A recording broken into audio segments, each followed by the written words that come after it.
Muy bien. Muy buenas tardes. Bienvenidos a la mesa 3 del Simposio de Filosofía y Educación del Séptimo Congreso Nacional de Filosofía. Hoy día, jueves 7 de octubre, nos reunimos para dialogar nuevamente en temas que tienen relación directa con nuestra vinculación filosófica, pedagógica y educativa. Presentes los expositores y también los coordinadores de ambos simposios, el profesor César Abarca y Silvia Pérez, también profesora de filosofía. En primer lugar, yo voy a presentar al primer expositor del día de hoy. Él es Juan Alejandro Enríquez. Él se va a presentar también con su ponencia Hospitalidad Digital, un concepto para el siglo XXI. Estás en tu tiempo, Juan Alejandro. Bien, muchas gracias y buenas tardes a todos y todas. Agradecido por la invitación. Estoy compartiendo pantalla. ¿Ahí se ve bien? Perfecto. Bueno, la presentación de hoy día en este simposio lleva por título Hospitalidad Digital, un concepto para la educación del siglo XXI, una reflexión y propuesta desde los conceptos de brecha digital y derechos humanos. Es una investigación de largo aliento que nace con el trabajo final de máster en la Universidad de Barcelona en 2016. Y actualmente se está profundizando en el doctorado de Ciencia de la Educación en la Universidad de Granada. Ahí los agradecimientos a la institución, ¿cierto?, de filiación académica en la Facultad de Educación de la Universidad de las Américas y a la beca que me permite en el doctorado estar, ¿cierto?, desde Granada, España en estos momentos, a la beca ANID. Dicho eso, y dado que había que presentarse aquí muy resumidamente, ¿cierto? Profesor de Filosofía y licenciado en Educación por la Universidad Católica Silva Enríquez, becario ANID en el doctorado en Ciencia de la Educación en la Universidad de Granada, con un máster en Proceso de Enseñanza y Aprendizaje mediado por Tecnología Digital en la Universidad de Barcelona, un diplomado en Introducción al Derecho Internacional en Derechos Humanos por la Universidad de Chile, como decía, académico de Facultad de Educación UDLA y actualmente también director del Laboratorio de Educación y Tecnologías Digitales, Hospitalidad Digital. Ahí cualquier referencia, sitio web, si desean visitar. Comenzamos entonces. Brecha digital en la educación. Durante varios años, antes de la pandemia, se presentaban, ¿cierto?, dos fotografías muy icónicas respecto a el conductismo y el constructivismo, o esta educación de hace siglos, repetitiva, academicista, tradicional, y una que empezaba a ser más innovadora a través de los proyectos colaborativos, por ejemplo, o la incorporación de las tecnologías ya también al inicio del siglo XXI. Pero hoy en día, actualmente, ¿cierto?, en plena pandemia, podemos hacer referencia a que aún con todo lo reflexionado, ¿cierto?, en las últimas décadas, no ha cambiado mucho en algunos aspectos. Más allá del uso de la tecnología, tenemos como en el siglo XX, ¿cierto?, de espalda siempre al profesor, de algún modo, cuando se proyectaba algo, todos los y las estudiantes mirando hacia adelante, y es una disposición que hasta el día de hoy las principales instituciones educativas lo mantienen, en los distintos ciclos. Y la única diferencia actual es que las pantallas están apagadas. Por lo tanto, también acá hay un llamado de atención respecto a qué es lo que está pasando con la brecha digital en la educación y los impactos que está teniendo y va a seguir teniendo, ¿cierto?, al menos en las generaciones que hoy en día se están formando a través de estos medios. Hay una tabla de contenido muy de pasada solamente, no la voy a leer, pero que va desde ciertas preguntas orientadoras en la investigación hasta los desafíos y proyecciones. En función del tiempo, las preguntas principales: ¿cuáles son los fundamentos teóricos de la propuesta conceptual de hospitalidad digital? Que es un concepto que desarrollé, como les decía, en el máster en el 2016. Entonces ya hace 5 años que se está trabajando en la construcción de este concepto. Y de ahí, cómo este concepto de algún modo tiene o busca tener algún significado o incidencia en la brecha digital, en cómo abordarla, que sea de forma reflexiva y crítica, ¿cierto?, especialmente en la formación inicial docente y en la formación de docentes, a esta educación mediada por las tecnologías de información y comunicación, las TIC, las de aprendizaje y conocimiento, TAC, y las de empoderamiento y participación, que son las TEP. Finalmente, desde una educación con sentido y con un enfoque de derechos humanos. Ahí los objetivos que podrán revisar, ¿cierto?, en otro momento al ver en la grabación, pero los dejo como parte nomás formal de la investigación. Una investigación que ha tenido un enfoque principalmente cualitativo hasta este año, que ya empieza a tener también una figura y una configuración mixta, basado en un método de explicación-comprensión que está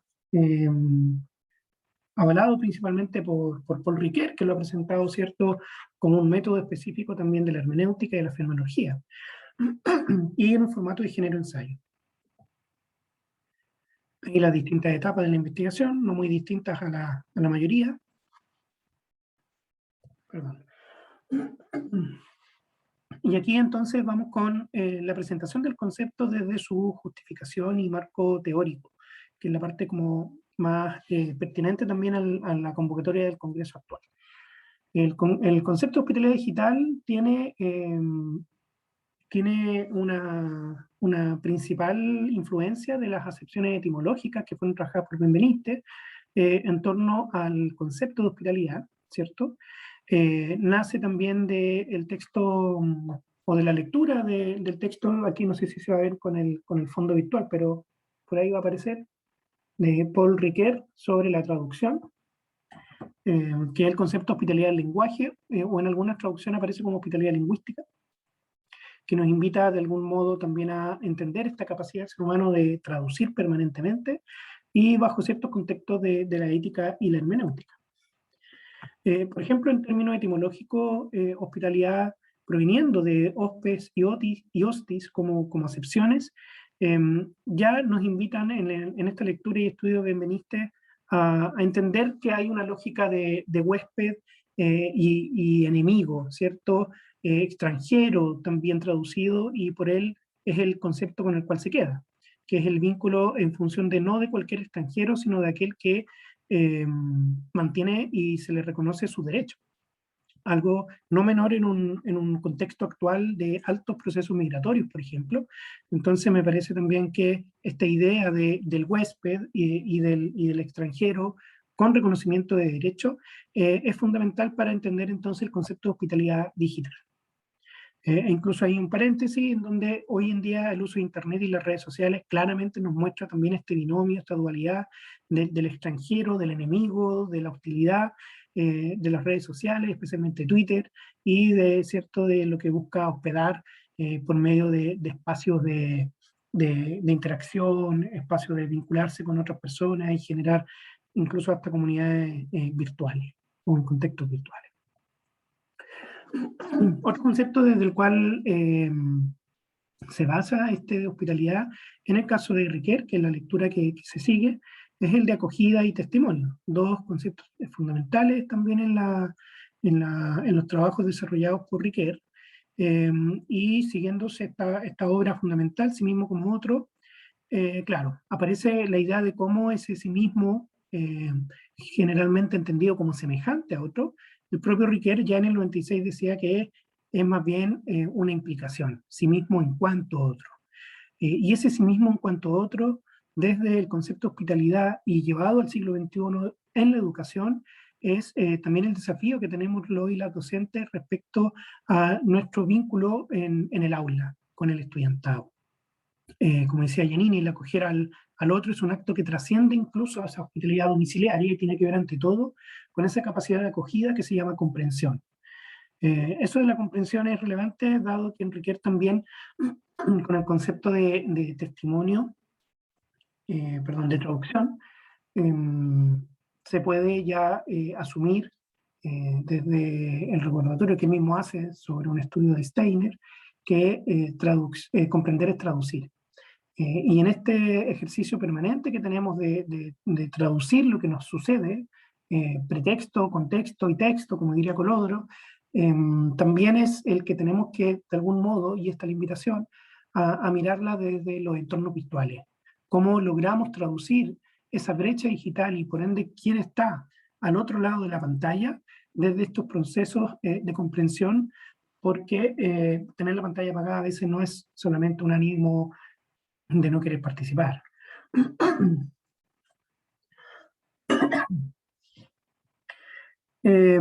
Otros elementos de contexto en este marco teórico son los conceptos de era digital que estamos viviendo y los paradigmas del individualismo, comunidades virtuales y la hermenéutica digital. Estamos viviendo una era digital, ¿cierto? Estamos en un nuevo paradigma, lo estamos no solo viviendo con una fuerza casi desmedida a propósito de la pandemia, pero ya lo estábamos viviendo hace 20 años fácilmente. Y incluso si lo hablamos desde la educación a distancia, no telemática en términos del uso de la multimedia o el Internet. En la educación a distancia sabemos que tiene 2000 años con las cartas que se escribían maestros discípulos en la época de la Grecia clásica nomás. Y de ahí en más ya no sería carta, será radio, será televisión y todo lo que se utilizaba como formato.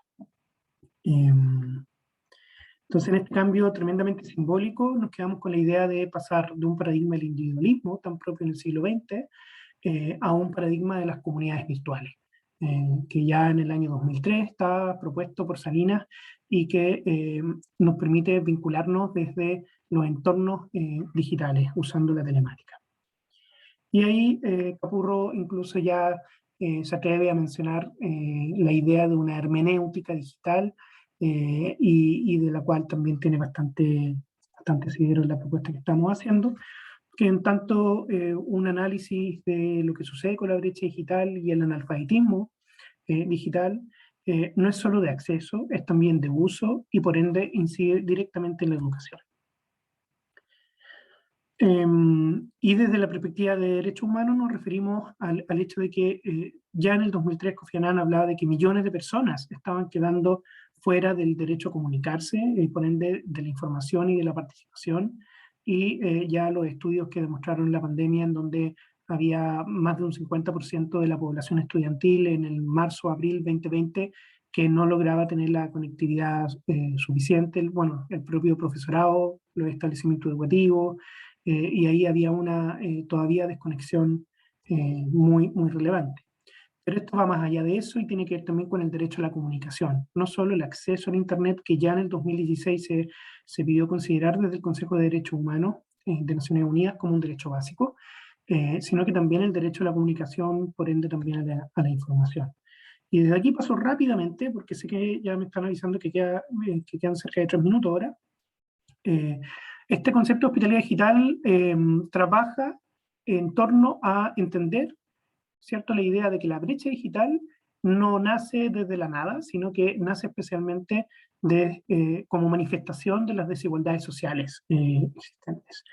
Y por mencionar algunas, estamos trabajando especialmente en las que aluden a lo económico, ¿cierto?, las desigualdades socioeconómicas, las que implican, ¿cierto?, no tener acceso, tener bajo acceso, y en algunos casos un alto acceso, ¿cierto?, en algunos sectores.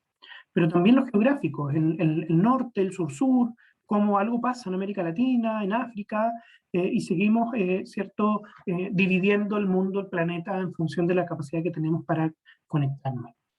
Y ahí hay elementos de geografía, ¿cierto?, la ruralidad versus lo urbano, que también exacerba esa brecha digital. O el factor edad generacional, ¿cierto?, personas mayores, o quienes le dan un uso muy limitado, aún teniendo acceso, pero también en aquellos que están hiperconectados, ¿cierto?, casi hiperventilados con la tecnología, a más temprana edad. En el ámbito de la interculturalidad también se demuestra esta brecha digital, teniendo espacios sin acceso, otros de bajo acceso por el uso de telefonía principalmente, y otros en donde en espacios más formales se logra ese alto acceso. Y esto tanto para personas migrantes como para personas, cierto, ascendientes y descendientes de pueblos originarios. Desde la inclusión también sabemos que la brecha digital tiene una fuerza, cierto, que involucra a todas las personas en situación de discapacidad, mirando la inclusión en este caso desde el foco de la discapacidad, y por ende se invita a tener el uso de la tecnología adaptada, inclusiva, y también desde género. ¿cierto? Esta imagen me pareció que grafica muy bien cómo en la propia formación, desde esta visión más tradicional, machista, patriarcal, los niños creaban tecnología y las mujeres la usaban. Y claramente esos son mitos que hay que desarraigar y que en ningún caso hay que mantener, porque si no se mantiene esta brecha del sin acceso en ciertos roles y del alto acceso, ¿cierto? Cuando se logra ese empoderamiento desde el género. Esta lámina me la voy a saltar porque habla del resumen de lo que era, ¿cierto? El tema de las TIC, las TAC y las TEP, porque quiero llegar a esta conceptualización entonces que se propone, que la hospitalidad digital al menos se entiende como una disposición del ser humano para comprender y hacerse cargo de una área digital que denota el amplio desarrollo de la sociedad del conocimiento y la información. Y esta comprensión debe darse desde una reflexión ética y desde una actitud respetuosa de la diversidad. Ejemplos de la propuesta pedagógica para esta relación filosofía-educación. Solo este año, a través del Laboratorio de Educación y Tecnología Digital y Hospitalidad Digital, hemos logrado desarrollar un curso de capacitación con la comunidad universitaria de Petén en Guatemala y un ciclo de conversatorios, también son 15, vamos en el 11º, todavía estamos, y que nos permiten trabajar en contextos en donde la brecha digital es altamente pronunciada. ¿Por qué?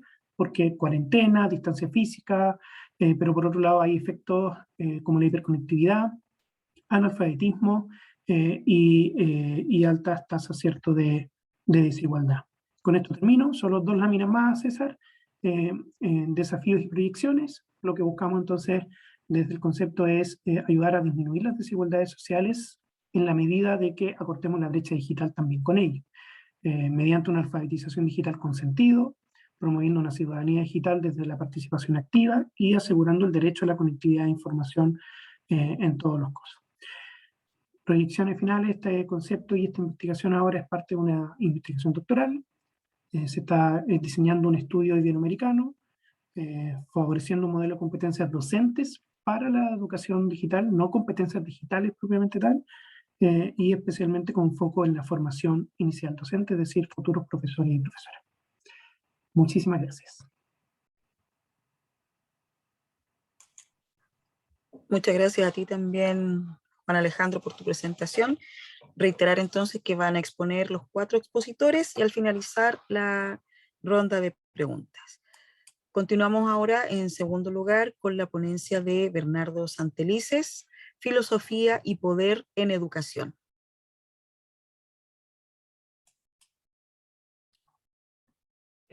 Bueno, buenas tardes a todos y a todas. Mi presentación, claro, tiene que ver con filosofía y educación y sobre todo con temáticas que nos pasan en el día a día en el aula. Eh, yo soy profesor de filosofía, trabajo en Duoc UC, trabajo también ahí en carreras más bien del ámbito técnico profesional y también soy profesor del Colegio La Misión. La presentación surge y parte desde investigar precisamente esto de la filosofía y la educación, pero específicamente respecto a la evaluación. En el periodo en el que estamos han surgido últimamente cada vez más cierto reconocimiento al ámbito educativo, desde el Global Teacher Prize hasta los rankings de mejores universidades, de mejores colegios, incluso ciertas comparaciones con algunos países. Todo eso es en mira de, precisamente, de entender la educación como un pilar central dentro de la sociedad. Y acá aparece en el fondo la pregunta de si la filosofía de alguna manera se puede enseñar de la misma manera y se puede evaluar de la misma manera, en un contexto tan relevante como el que es. Y es más, acá un poco desde la mirada desde Ignacio Yacuría, el tema de vivir una realidad situada y también de Ortega en la circunstancia, en medio de cómo se da la vocación, debemos entender de que hay, en el fondo hay un primer momento que es el tema de los factores económicos y políticos que se han presentado en la cultura de nuestra América. Hay un impacto en el pensar y en la educación, pero que se presenta en el afán de la filosofía y además en el afán de la enseñanza de la filosofía. Acá José Santos presenta en un texto que habla sobre la crítica al paper, la tiranía del paper, en la medida que se ha instalado una determinada idea acerca de lo que es el saber en el ámbito de las humanidades, dicha concepción va respaldada, fortificada, si se quiere, por una cierta institucionalidad. Y esa institucionalidad aparece presente en la calificación. Entonces, la evaluación propiamente tal es manifestada desde una calificación cuantitativa. Entonces, desde allí la importancia de investigar la relación entre el poder y educación, pero no solo a nivel general, sino más propiamente en nuestras áreas y en su evaluación. En el mundo que está globalizado, donde hay ostentaciones más bien, más que de poder bélico, se ha transformado en una ostentación monetaria y cuantificadora. Podríamos sumarle con la pandemia el tema de las vacunas o el tema de ventiladores. eh, Surge una forma de presentar esta cuantificación. Y en el ámbito educativo aparece, por ejemplo, la prueba PISA y en el caso chileno el tema de la SIMS y la PTU. ¿Y cómo se establece? Y ahí también aparece la pregunta, ¿las evaluaciones y las mediciones realmente hablan del aprendizaje o no están hablando del poder en el contexto actual chileno?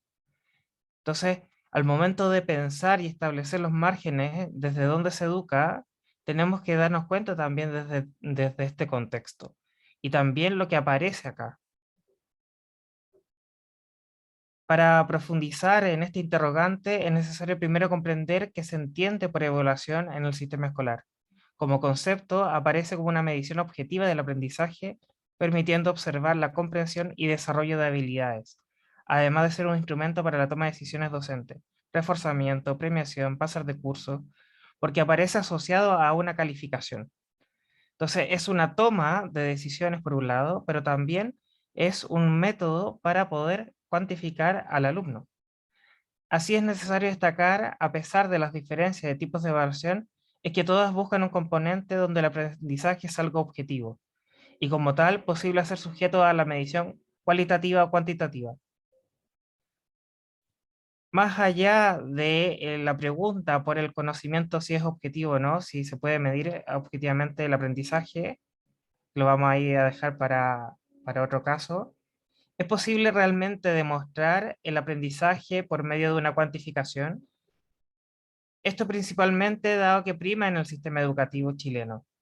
Parte de los estudios y las mediciones responden a una envergadura estandarizada, donde las escuelas y los colegios se han visto insertos. Tenemos el caso de la misma Agencia de la Calidad de la Educación, que postula que el sistema chileno prima las evaluaciones de carácter sumativo, tanto a nivel del sistema nacional como a nivel de la misma escuela. Y esto se traduce en una pérdida del verdadero sentido de la evaluación, en uno de los informes. En la medida que la educación aparece como un proceso de crecimiento y como tal de desarrollo, aparece necesariamente la evaluación como medio para y por el aprendizaje, entregando un feedback respecto a los logros alcanzados y a mejorar. Entonces, ¿dónde se encuentra el problema realmente? El problema surge de identificar la evaluación con el proceso de calificación estandarizada, porque más que existan establecimientos o modelos que evalúen distintos modos, por ejemplo, tenemos el modelo Montessori o Waldorf, aún así se deben insertar en un modelo de cualificación, donde aparece también este sistema de puntaje. Y por eso es importante también comprender que el problema, por la pregunta de la calificación, es en nuestra área, donde nuestro sistema educativo se mantiene y también genera una replicación de la sociedad. En parte tiene que ver con un proceso cientificista y moderno de creer que las distintas realidades pueden ser cuantificables y comprobables de manera objetiva. Y además tiene que ver con una prioridad en el sistema político y económico respecto a lo que se entiende por productividad, haciendo énfasis en áreas como lo es la matemática, el lenguaje y ciencias, dejando de lado las artes y educación física. Y sobre todo aparece como un sistema de categorizar y clasificar y discriminar en las realidades sociales.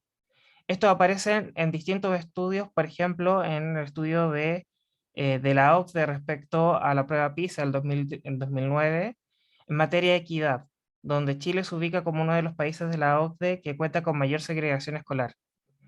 De hecho, está de los últimos rankings, se ordenaba alrededor de 71 países de menor a mayor segregación, y Chile, junto a la ex colonia portuguesa Macao, China, ocupa los últimos lugares.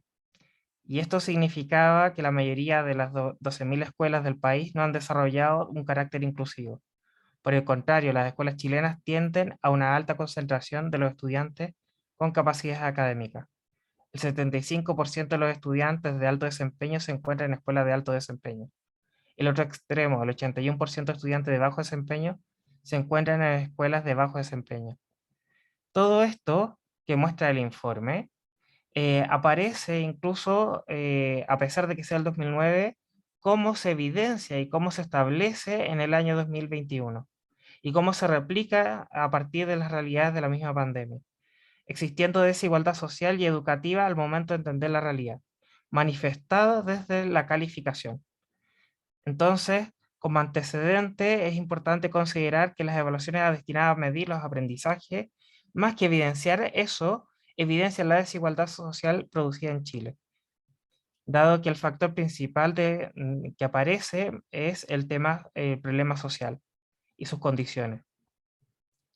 Entonces, también a esto viene a reforzar un reportaje de CIPER del año 2020, donde muestra que el 1% más rico acapara gran parte de la riqueza del país.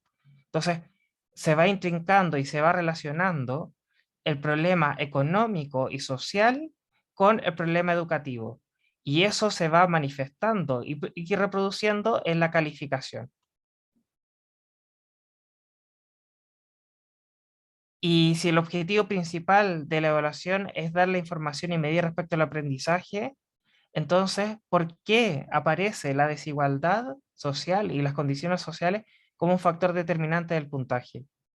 Tanto en la PTU como en el sistema de ranking pareciera ser de que solo se muestran, sino que además evidencian esta disparidad, donde muestran también la segregación.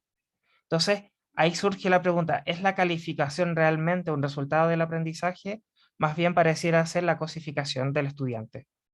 De hecho, determinar realidades como por ejemplo los rankings de colegio, los bonos por excelencia profesional, los premios para las mejores notas a fin de año, son solamente una muestra de cómo se determina a los estudiantes a partir de su nota. En una sociedad que está centrada en el éxito de la persona, identificado con las notas o identificado también con el dinero.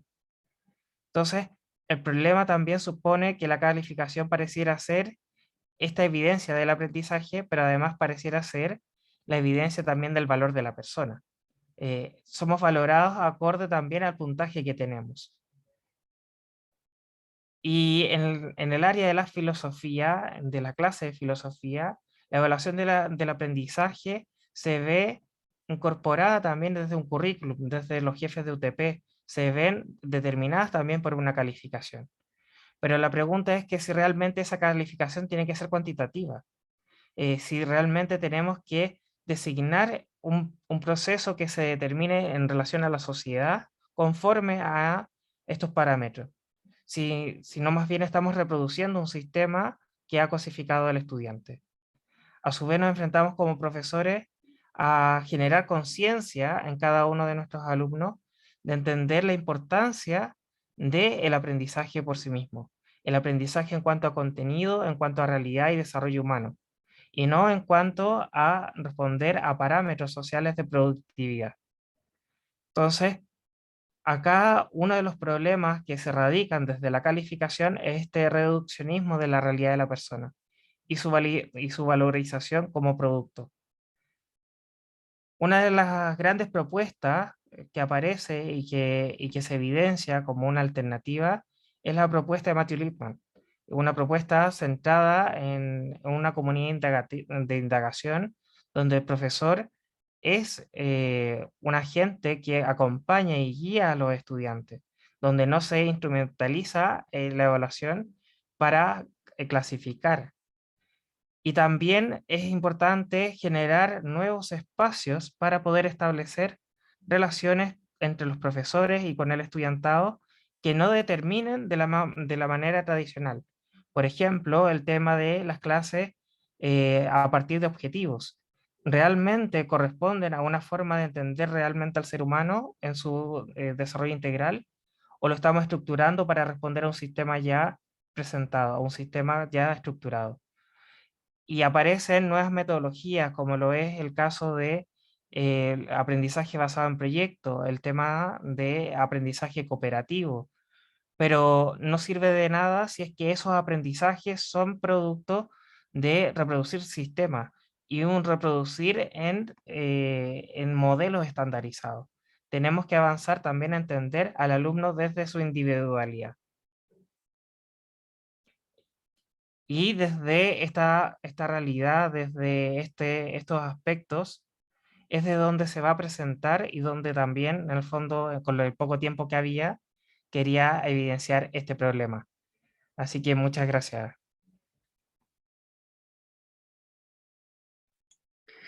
Muchas gracias también, Bernardo, por tu presentación. Temas que nos invitan, más bien nos interpelan a la reflexión, al cuestionamiento del sistema en el que estamos trabajando en filosofía. Bien, el tercer participante, la tercera ponencia del día de hoy, está a cargo de Mauricio Figueroa Sepúlveda, con el título Descotidianizar, extrañamiento y conciencia práctica en la profesión docente. Tienes la palabra, Mauricio. Muchas gracias. ¿Me escucho bien, cierto? Solo para confirmar. ¿Sí? ¿Alguien que me confirme por micrófono? ¿Me escucho bien o no? Sí, te escuchas muy bien. Está bien. Ah, ya, perfecto. Ya, me estaba asustando. En esto de la virtualidad nunca se sabe. Bien, este trabajo tiene por título Descotidianizar, extrañamiento y conciencia práctica en la profesión docente. Este trabajo en el fondo va a recoger dos vertientes un poco distintas respecto al abordaje de un fenómeno o una serie de ideas que en gran medida siento que aún le falta madurez, pero que son el resultado y reflexión de la práctica cotidiana. ¿Ya? Porque me presento inicialmente, mi nombre es Mauricio, soy profesor de Estado en Historia, ejerzo actualmente en un colegio de alta vulnerabilidad en Temuco, soy magíster en Antropología y actualmente curso un doctorado en Estudios Interculturales. Entonces, lo que propone este trabajo es reunir un poco aportaciones teóricas de esas diversas vertientes. Y el tópico general es la interculturalidad, en el fondo en cómo el docente, ¿cierto? Nosotros como intelectuales realizamos o debemos realizar prácticas de extrañamiento y de conciencia práctica en nuestro profesor, ¿cierto? En nuestra profesión, descotidianizando lo que para nosotros es cotidiano. Entonces, me baso un poco en los trabajos de Gustavo Lins Ribeiro, ¿cierto? Y las categorías de extrañamiento y conciencia práctica, sobre todo la de conciencia práctica que él releva de Giddens. Cómo volvemos nosotros extraños lo que es cotidiano, cómo nosotros miramos más allá de lo que para nosotros es común.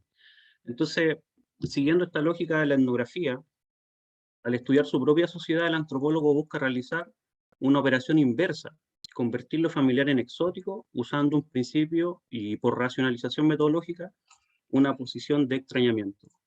Y la segunda línea, ¿cierto? O marco interpretativo en la sociología fenomenológica de Alfred Schut, donde yo relevo la idea de mundo de sentido en Schut, recogida entonces de la tradición husserliana. La idea aquí, pensar el concepto de interculturalidad, concepto complejo, concepto en disputa, ¿cierto? A partir de la idea de mundo de sentido, mundo de la vida. ¿Ya? Schut desarrolla una aproximación teórica dirigida a comprender la estructura y distribución social del sentido común. ¿Cómo pensamos el sentido común? ¿Qué es el sentido común? Y Schutz plantea que el mundo de la vida es intersubjetivo, es público, es común, asequible a todos, y se hace, ¿cierto? Se construye el proceso comunicativo y considera una suma total de objetos, procesos, tiene un anclaje hacia el pasado, un anclaje al presente, y por qué no señalarlo también un anclaje hacia el futuro. Entonces, bajo esa lógica, yo lo que identifico en mi memoria etnográfica, y esto quiero puntualizarlo, este trabajo es el resultado de memorias etnográficas de fenómenos que fui observando bajo el lente del antropólogo, ¿cierto? Bajo esta idea de descotidianizar la profesión docente. Entonces yo lo que identifico inicialmente son bordes de convergencia y divergencia intercultural, donde la diversidad de actores en la comunidad va, ¿cierto?, a tener procedencias múltiples y va a tener formaciones múltiples, lo que se va a traducir en problemas de comprensión. Problemas, ¿cierto?, desde el punto de vista de los marcos interpretativos y de cómo entendemos la interculturalidad. Bajo esa misma lógica, volviendo a la idea, ¿cierto?, de mundo de sentido y mundo de la vida, para poder, ¿cierto?, clarificar esta idea de bordes de convergencia, la comprensión del mundo de la vida cotidiana, llevada a cabo por un actor social, se encuentra mediada por su biografía, ¿cierto?, sus propias subjetividades, desde ahí se vislumbran tanto las posibilidades como las limitantes, entonces cada sujeto va a tener diferentes bordes, diferentes marcos interpretativos que se van a encontrar en tensión en temas interculturales, y esas tensiones que se producen yo las defino como fricciones interculturales o fricciones interétnicas siguiendo la lógica de Cardoso Oliveira. Entonces, en esos espacios de interacción es que en las comunidades educativas, en los establecimientos públicos o privados, se desarrollan problemas de comprensión que deben ser discutidos, que deben ser, ¿cierto?, puestos en escena, en el centro de la reflexión, que podemos entenderlos como fricciones interétnicas. Y en este sentido, la interculturalidad va a adquirir un sentido poliforme para los diversos miembros de la unidad educativa, porque vamos a encontrar nosotros diferentes discursos, vamos a encontrar una narrativa, ¿cierto?, un discurso de lo que es la interculturalidad por cada sujeto bajo la lógica del mundo de la vida. El mundo de la vida no es homogéneo, es una estructura multiforme de pensamientos, ¿cierto?, que convergen, que se encuentran a partir, ¿cierto?, de la propia experiencia sensible y la construcción de lo que nosotros entendimos como el campo de lo social. Entonces, estas lógicas, estos marcos interpretativos van a generar tensiones entre las narrativas sobre la interculturalidad. ¿Cómo entiende la institución? ¿Cómo entiende el colegio la interculturalidad? Porque aparece el discurso institucional, lo que se dice sobre la interculturalidad, y otra cosa es lo que se hace. Tenemos por una parte el discurso intercultural que emana desde el gobierno, tenemos el discurso intercultural que declara los establecimientos en sus proyectos educativos institucionales, pero por otra parte tenemos las prácticas, que nosotros podemos categorizarlas como interculturales o no interculturales, o problematizar cuál es la naturaleza de esas prácticas, si es interculturalidad crítica, si es interculturalidad funcional, por ejemplo, como plantea Fornel Betancourt.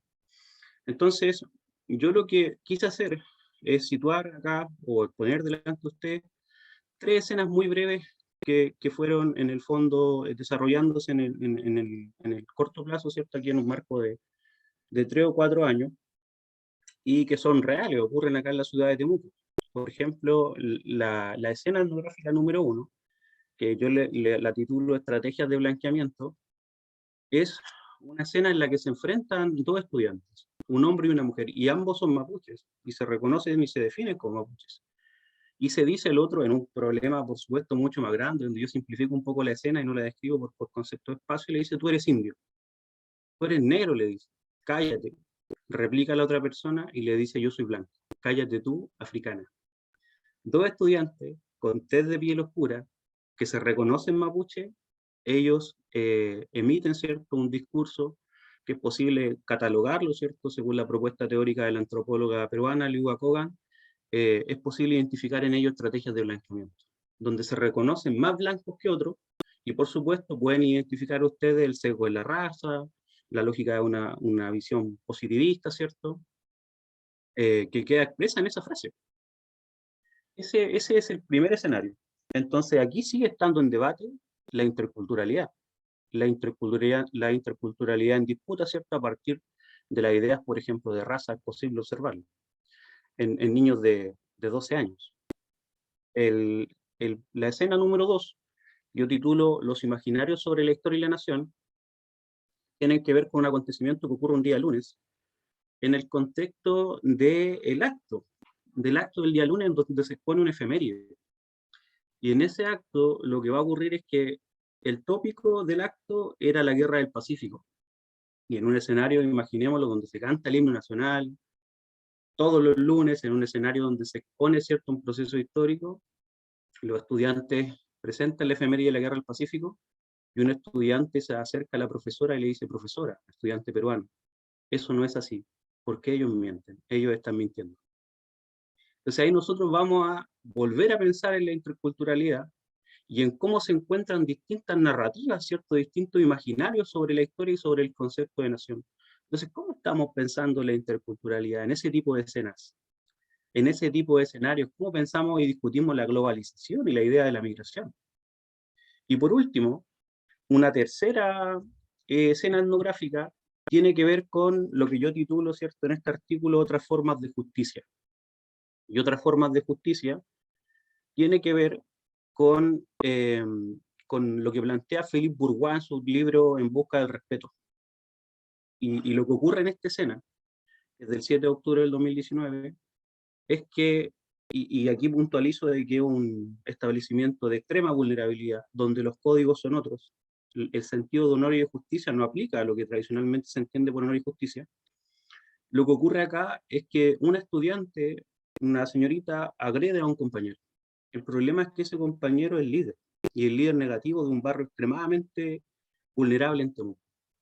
Entonces, aquí lo que se produce en esta escena es un desajuste de honor, porque las personas que estaban encargadas de intentar solucionar el conflicto le bajan el perfil porque ella es mujer, y el estudiante, que es este líder, ¿cierto?, negativo, llora de impotencia. Las personas que observan el conflicto no son capaces de identificar la dimensión del conflicto, y esto termina resolviéndose fuera del colegio con una pelea entre diversas personas, ¿cierto?, de distintas procedencias, no solamente estudiantes, llamaron familiares. Fue una escena muy caótica. Entonces, lo que queda aquí de fondo es otro problema de interculturalidad. Lo que no se lee son otras formas de justicia, porque bajo esta lógica del mundo de la vida, ¿cierto?, estamos pensando la interculturalidad solamente de manera binaria, lo mapuche, lo no mapuche, lo extranjero, los chilenos. Entonces no estamos pensando en que lo que se van a tensionar en estas tres escenas son fricciones interculturales, son fricciones interétnicas. Y cierto, son otras más, pero yo aquí solamente puntualizo tres en particular para hablar de tres líneas completamente distintas. Estrategias de blanqueamiento, ideas de raza, sigue estando presente y colocamos de fondo la interculturalidad. Imaginario sobre la historia y la nación, y cómo pensamos, ¿cierto?, la interculturalidad en el sentido de la globalización, de las migraciones y la relación con otros países. Y por último, otras formas de justicia donde se va a discutir la interculturalidad, pero no bajo una visión binaria, sino que se va a discutir, ¿cierto?, y se va a pensar la interculturalidad en términos de la construcción de los mundos de sentido y por qué los docentes atienden de una manera errada las conflictividades, porque no están pensando en los códigos que en el fondo determinan las prácticas de los sujetos.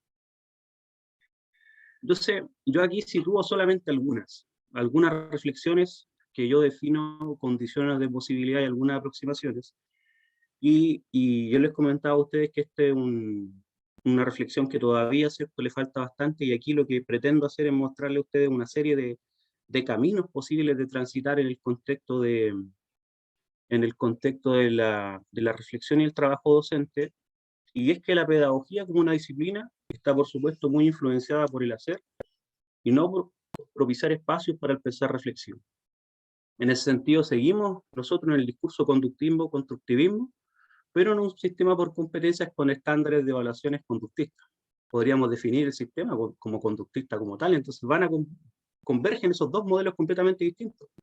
Y en esa escena surge como debilidad una escasa cultura crítica del trabajo docente sobre las prácticas interculturales, y una sobreorientación a técnicas de trabajo relacionadas a los indicadores, en donde, ¿cierto?, yo voy a definirlo como la irrupción de las pedagogías de la receta, donde recibimos nosotros ATE y distintos organismos que nos capacitan con recetas idóneas, ¿cierto?, para pensar la educación, pero no para sentarnos a pensar y reflexionar sobre las prácticas docentes, o sobre las prácticas del equipo directivo, o sobre las prácticas de lo que estamos haciendo en la comunidad, en el sentido de comunidad, ¿cierto?, los establecimientos y la interculturalidad.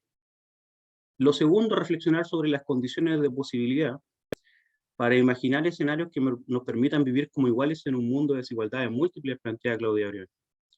Entonces yo propongo pensar las conflictividades interculturales no como complicaciones o problemas, sino que hay que penetrar en esas fricciones interculturales que yo defino como crisis fructíferas para advertir la inoperancia de algunos pilotos automáticos. O sea, cómo estamos pensando el conflicto, desde dónde lo estamos situando. Por eso es importante el distanciamiento crítico en nuestra práctica. Por eso es importante teorizar y pensar la convivencia en términos interculturales desde la reflexividad. Es importante reflexionar también sobre el rol docente como actor social que desconoce las reglas de rutinización y reproducción de los parámetros cotidianos. Y esto yo lo defino como la trampa del sentido común, porque se espera que los docentes reaccionen frente a ciertas fricciones interculturales con el sentido común, pero no se está pensando en los mundos de sentido. No se están pensando en que todos tenemos construcciones diferenciadas, todos tenemos percepciones distintas de la justicia, del honor, y sobre todo en escenarios altamente conflictivos, sobre todo de alta vulnerabilidad, los códigos se desconocen. Y otro punto también es reflexionar sobre la naturaleza administrativa de la institución educativa y sus efectos, sobre cómo se está pensando y discutiendo la interculturalidad y la migración, en un escenario, ¿cierto?, que nosotros conocemos en Chile, donde hay un retorno al nacionalismo excesivo y hay, ¿cierto?, una manipulación también, una construcción tecnológica de los medios y del discurso de la migración. Y por último, para ir cerrando, ¿cierto?, esta breve reflexión, sería interesante abrir un espacio a preguntas, si es que ustedes tienen cuando terminen las presentaciones, siéntanse con libertad, es poder discutir cómo se están construyendo los instrumentos de gestión institucional orientados al desarrollo de prácticas interculturales, porque se declara en el PI, se declaran prácticas interculturales en el proyecto educativo institucional, el PME no las contiene, o las prácticas que se declaran es una interculturalidad funcional. Entonces, eso es necesario discutirlo. Y también, por supuesto, en las mismas unidades educativas propiciar espacios para la reflexión intercultural y las prácticas de gestión pedagógica exitosa en términos interculturales. Que siento que ahí el camino es largo y todavía se sigue pensando en la unidad educativa la interculturalidad de manera binaria. Por último, es necesario reflexionar sobre la naturaleza de los conflictos como estrategia de procedimiento y de comprensión. Y aquí a lo que me estoy refiriendo es que los conflictos que se desarrollan en la unidad educativa, en los establecimientos, por lo general no se piensan como conflictos interculturales, y son problemas interculturales, son fricciones interculturales las que decantan en conflictos. Entonces, atendiendo a discriminar la naturaleza de esos conflictos, es cierto un marco de posibilidad de comprender lo que sucede para evitar el problema. Y por último, es necesario, ¿cierto?, abrir un camino más fértil, más fecundo sobre la interculturalidad en disputa. ¿Qué es lo que está ocurriendo en los establecimientos? ¿Cómo se expresa la hegemonía? Los dispositivos de disciplinamiento, ¿cierto? ¿Cómo se piensa el poder en el establecimiento? La reproducción de imaginarios de alterización, como por ejemplo la idea de raza. Las estrategias de blanqueamiento que en el fondo siguen perviviendo en los sistemas escolares y que nosotros en nuestra práctica docente lamentablemente las seguimos reproduciendo. Entonces yo por eso lo que propongo en este trabajo y a lo que lo aliento a ustedes es a descotidianizar nuestra práctica como docentes. Muchas gracias.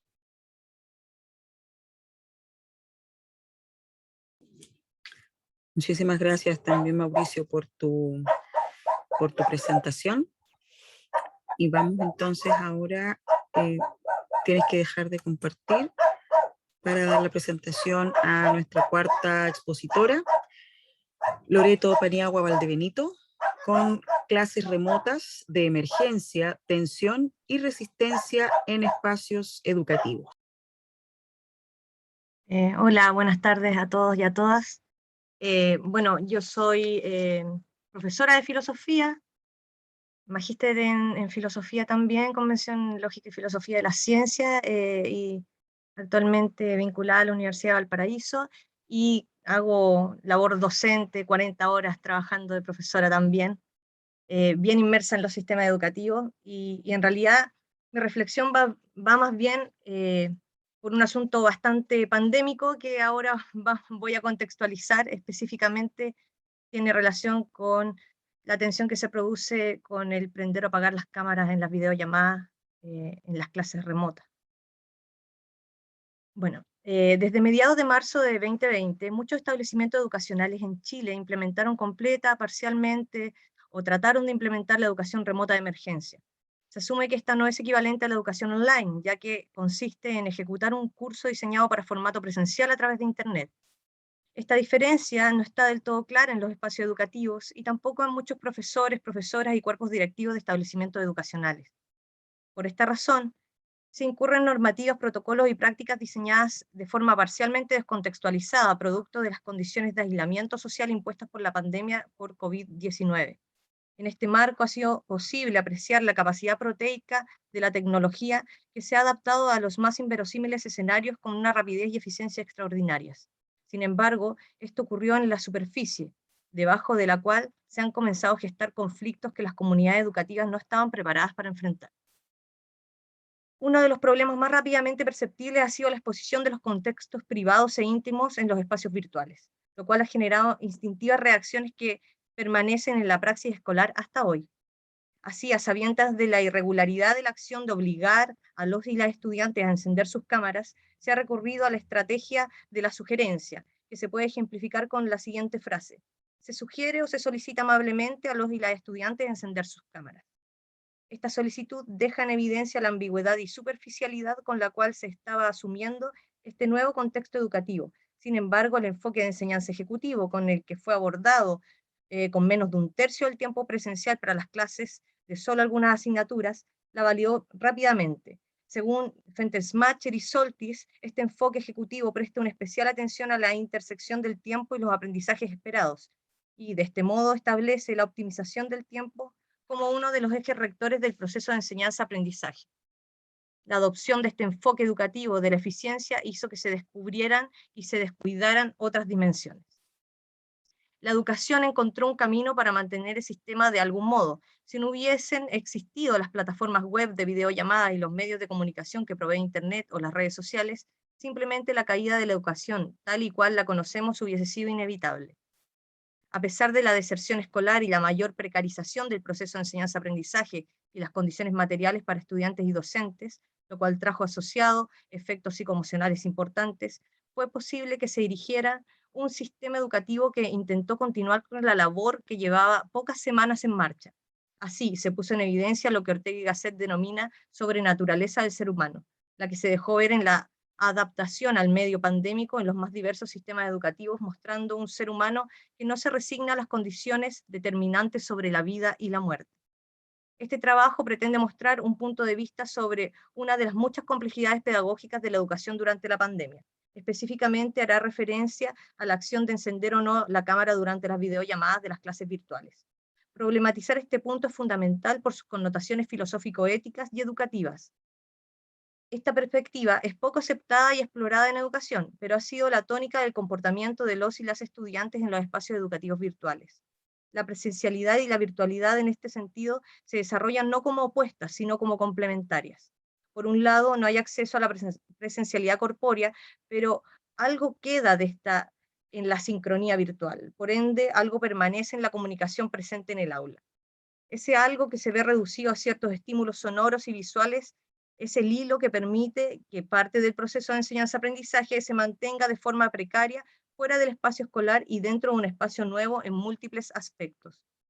Se ha cuestionado el hecho de mantener la cámara apagada en los dispositivos electrónicos durante las videollamadas, presentándolo como una mala práctica de los y las estudiantes e incluso como una falta de empatía o de colaboración con los y las docentes. Sin embargo, los y las estudiantes hacen uso de esta práctica respaldándose en ciertos aspectos legales que, si bien muchos no conocen a cabalidad, algunos docentes y docentes han impulsado y sido capaces de transmitirlo en las clases para hacer frente a la exigencia de otro grupo de docentes que demanda la exposición de la imagen a todos sus estudiantes. Un segundo problema asociado igual de complejo es la grabación de las clases, y por consiguiente de la imagen de todos y todas quienes tengan su cámara encendida en el contexto de la clase virtual. Estas sesiones posteriormente se suben a una nube o se comparten por correo electrónico con los y las apoderados, convirtiéndose en material imperecedero dentro de los espacios virtuales. Lo anterior tiene alcances que afectan los derechos de estudiantes y docentes.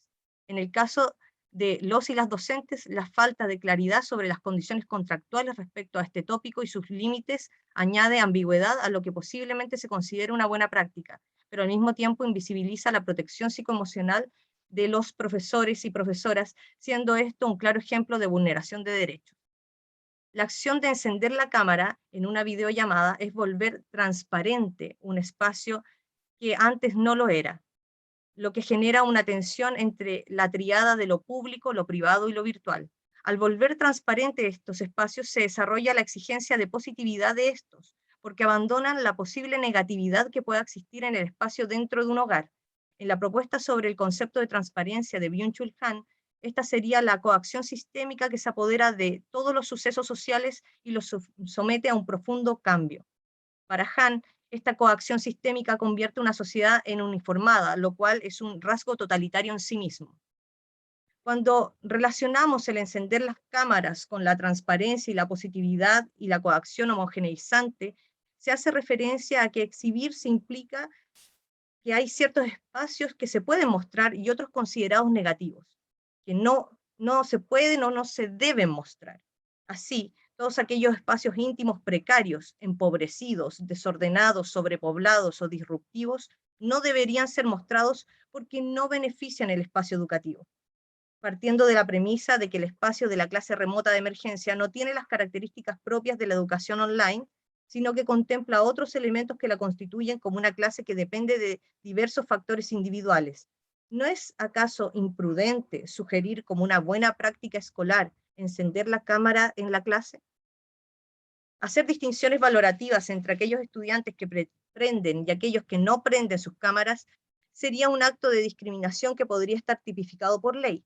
Sin embargo, como señalaré más adelante, Chile lamentablemente tiene un retraso con respecto a estos temas y directamente al tema con la protección de la infancia en comparación con otros países de Latinoamérica.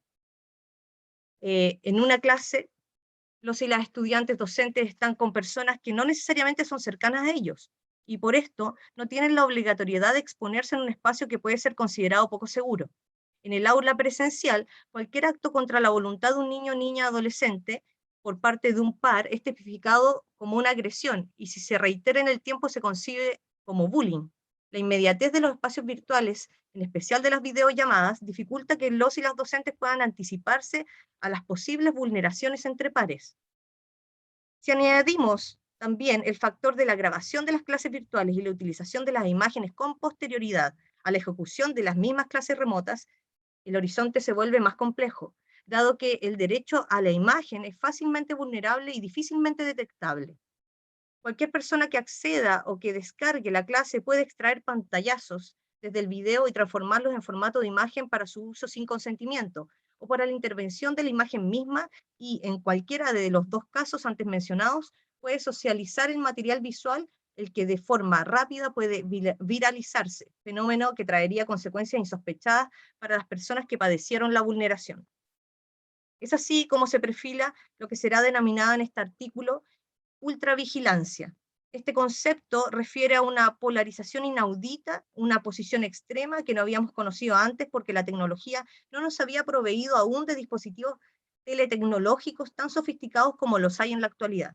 Por otro lado, la vigilancia ya no es aquella supeditada al sustrato material estático como en el caso del panóptico carcelario de Jeremy Bentham.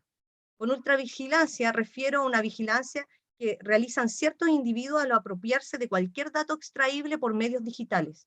Se trata entonces de la consensuada, pero no por ello consciente, entrega de esos datos que incluyen la propia imagen en una videollamada, las fotografías publicadas en redes sociales de forma pública, entre otros.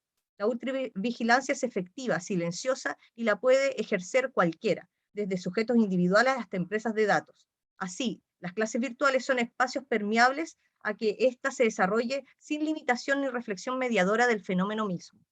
El que vigila se establece como un otro, una alteridad de aquellos que están siendo grabados. Ese otro puede ser incluso alguien que ni siquiera es conocido por el grupo educativo, ya que de las grabaciones se pueden extraer nombres, fotos, audios. Es posible generar un sinfín de material descomponible en nuevos datos que pueden ser utilizados e intervenidos en las más múltiples maneras. En el caso específico de la clase virtual, existe el libre albedrío de encender o apagar la cámara y el micrófono, a no ser que el anfitrión los bloquee. Y aunque alguien intente imponer normativas, no se asegura la mantención de estas. Hay resistencia en el acto de no prender la cámara, porque es un acto volitivo, que es argumentado desde la protección de la intimidad y la omisión de la sugerencia de la acción de encender la cámara. La ultravigilancia no supone per se la asimetría del poder, ni tampoco un control directo e institucional, sino más bien supone una capacidad práctica amplia. Con esto se hace referencia a que cualquier sujeto que exponga su imagen puede padecer de la utilización sin consentimiento o indebida por parte de un estudiante, un apoderado, apoderada o cualquier miembro perteneciente o no a la comunidad educativa que tenga acceso de cualquier manera al material generado en la clase virtual. Frente a este escenario es posible entender las cámaras apagadas más como una práctica de seguridad que de falta de empatía o falta de compromiso con la clase. Aquel que apaga la cámara tácitamente se basa en la premisa: si no hay ley que me protege, puedo ejercer mi libertad y generar un acto de resistencia como es no encender la cámara. Entonces, ¿cómo se resguardan los derechos de los y las participantes en la educación remota de emergencia? ¿Cuál es el marco legal en Chile? ¿Quiénes deben velar por la seguridad de estos estudiantes en espacios virtuales? Estas preguntas se asocian a otra que se dirige a los fundamentos mismos de la educación y su relación con lo social. ¿Estamos acaso en presencia de nuevas formas de vincularse en el ámbito educativo? Al parecer, sí, y esto sin duda trae consigo desafíos referidos a los marcos legales, los derechos de los sujetos dentro de las comunidades educativas y la autonomía en la toma de decisiones por parte de docentes, estudiantes y cuerpos educativos. La cámara encendida o apagada implica diferentes escenarios pragmáticos.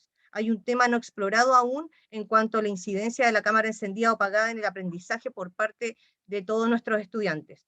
Muchos apagan la cámara porque afirman que les cuesta concentrarse al sentirse observados, o bien al estar mirando las cámaras encendidas de sus compañeros y compañeras de curso, porque al parecer la focalización de la atención se ve dirigida en múltiples estímulos que no facilitan la concentración en los aprendizajes propios de la asignatura.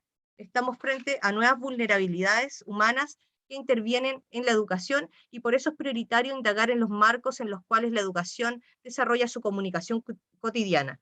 En cuanto al derecho y la vulnerabilidad en estos contextos de clases remotas, tenemos que en Chile no tenemos leyes específicas de protección de la infancia en cuanto a los derechos de la imagen y de la personalidad. Sin embargo, vemos que en otros países como Venezuela y El Salvador sí encontraríamos este tipo de marcos legales. En resumidas cuentas, y también para ir cerrando porque me queda 1 minuto y medio, la discusión sobre cómo interactuamos en estos nuevos escenarios educativos y la reflexión sobre las implicancias emocionales, psicológicas y en el desarrollo mismo de los humanos como sujetos de derecho, genera conciencia sobre extender la responsabilidad hacia los sujetos más vulnerables de las sociedades humanas, los niños, niñas y adolescentes.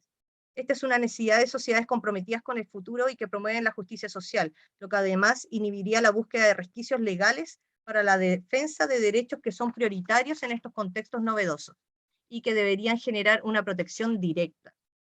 La discusión desde las comunidades educativas está abierta y por lo mismo dialogar proyectándose a las posibles consecuencias de encender o no encender la cámara en las videollamadas no es algo superficial. La educación remota de emergencia, si bien ha utilizado medios tecnológicos que en otros contextos se muestran como democratizantes, ahora vienen a ser excluyentes en ciertos casos, especialmente cuando se consideran los factores necesarios para acceder a estos medios, como las capacidades especiales o la disponibilidad de redes y dispositivos.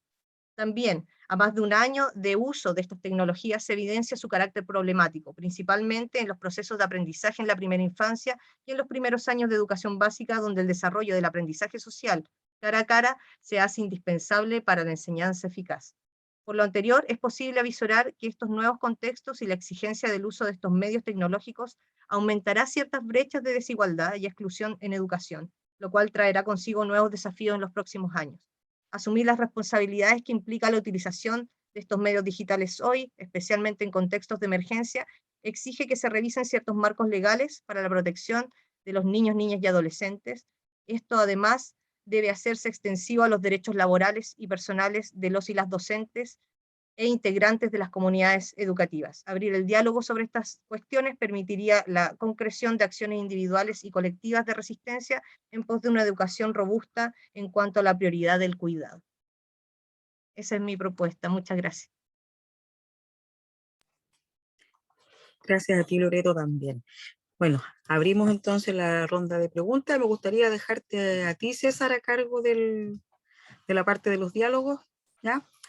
Queda tanto asistentes como panelistas también pueden ser participantes de los diálogos, hacer preguntas, comentarios. Queda abierta la palabra. Gusto de verte, Andrés.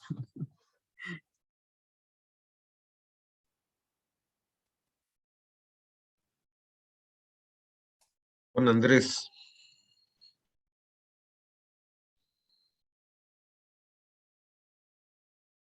Tiene la mano alzada, Andrés. No, yo estaba aplaudiendo atrasado nada más. Perdón. Perdón, vi la mano arriba, no vi el aplauso. Disculpe. Bueno, como dijo Silvia, está abierto el espacio al diálogo. ¿Hay alguien que quiera romper el hielo? Sí que hay hielo. Bueno, empiezo yo entonces. Oye, fue re interesante, muchas gracias. Me encantó. Y como que me pareció también un simposio de filosofía de la ciencia hasta cierto punto, o de la técnica, porque apareció tan fuertemente la tensión de lo nuevo y por lo menos en dos momentos muy fuertes al inicio y al final, con Juan y con Loreto, lo técnico, la virtualidad en concreto.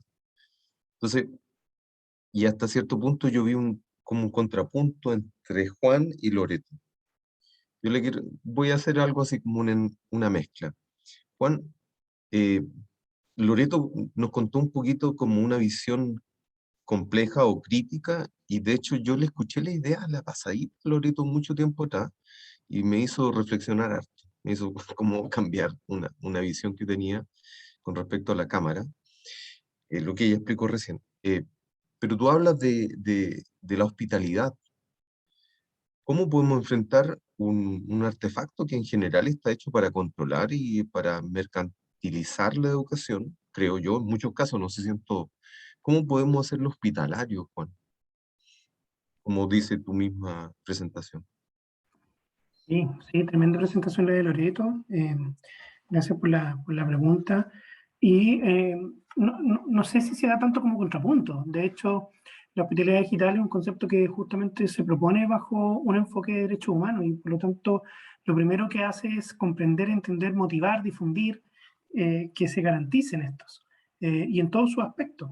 No solamente, como decía, el del acceso a la conectividad, sino que también que recuerde todos los derechos humanos, ¿cierto? Los ya firmados y declarados, ¿cierto? Por los estados, como los que todavía no, o los que están por en algún minuto redactarse. En ese aspecto, me parece que es más bien la hospitalidad entendida en tanto la disposición que podemos llegar a reconocer en la era digital respecto a la relación en los espacios y entornos virtuales y que esta disposición nos invite entonces a justamente resguardar en los entornos digitalizados aquello que se resguarda y se tiene que seguir resguardando en lo presencial. El cuidado en el trato, en el ámbito educativo, ¿cierto? De justamente todos los procesos emocionales que están detrás, no por estar virtuales se deshumaniza la tecnología en ese aspecto. Estoy muy de acuerdo con lo que plantea Loreto, lo que le digo a los y las estudiantes respecto a las pantallas apagadas, que para mí no significa ningún tipo de dificultad como docente, al contrario, los motivo también a ello en la medida que esa sea su decisión. Hoy en día se está en Chile trabajando dos proyectos de ley, uno de neuroderechos, ¿cierto? Y que lo han presentado como un hito a nivel mundial, y resulta que no están resueltos los otros derechos en torno a plataformas digitales. Incluso hay un proyecto de ley cuestionado hoy en día por muchas organizaciones en torno a lo que regula las plataformas digitales, porque justamente no resguarda los derechos básicos mínimos de los NNA, niños, niñas y adolescentes, como por colocar un ejemplo. Eh, Desde ahí es que yo creo que compatibiliza perfectamente el concepto de hospitalidad digital, fomenta, favorece lo que también está planteando muy bien desde la resistencia de parte de lo que decía Loreto, y esta ultra vigilancia evidentemente no es compartida por el concepto, sino que busca todo lo contrario, que no se mercantilice, que la educación se entienda como un derecho, no como un bien de mercado, y que la plataforma es una herramienta, así como lo es el aula en lo presencial, y que hay que desarrollarla y trabajarla para que nos beneficie a todos y todas, y no justamente nos separe y nos distancie, que es lo que trabaja el concepto en relación a la brecha digital. Acortar la brecha digital desde la alfabetización digital implica saber relacionarnos con el entorno virtual sin que esto pase a llevar en ninguna medida nada de lo que tampoco queremos que suceda en lo presencial. Loreto.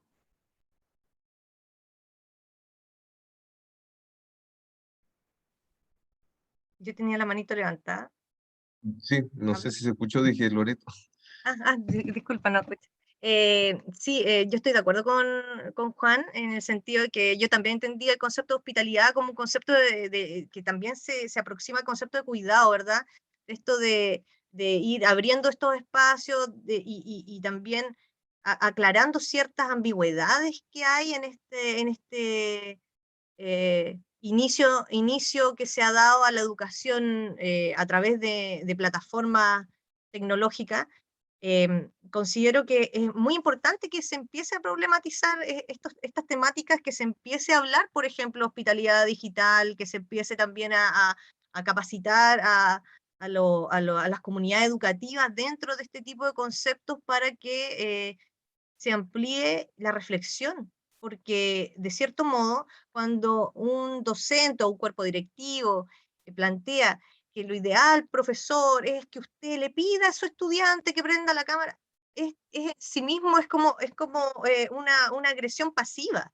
Es una cuestión que no tendría que ni siquiera ser dicha, en el sentido de que mientras no tengamos, por ejemplo, los cortafuegos adecuados, la seguridad adecuada para que nuestros niños, niñas, adolescentes y también los maestros y maestras se desempeñen de manera segura en las aulas, en estas aulas eh, remotas, ¿verdad? Es bien difícil empezar a solicitar que ellos prendan las cámaras. Lo problemático de esto es que, claro, esto pasa en los ambientes más, esta reflexión y como más poner en tela de juicio este tipo de dinámicas pasa más en los cursos más grandes, ¿verdad?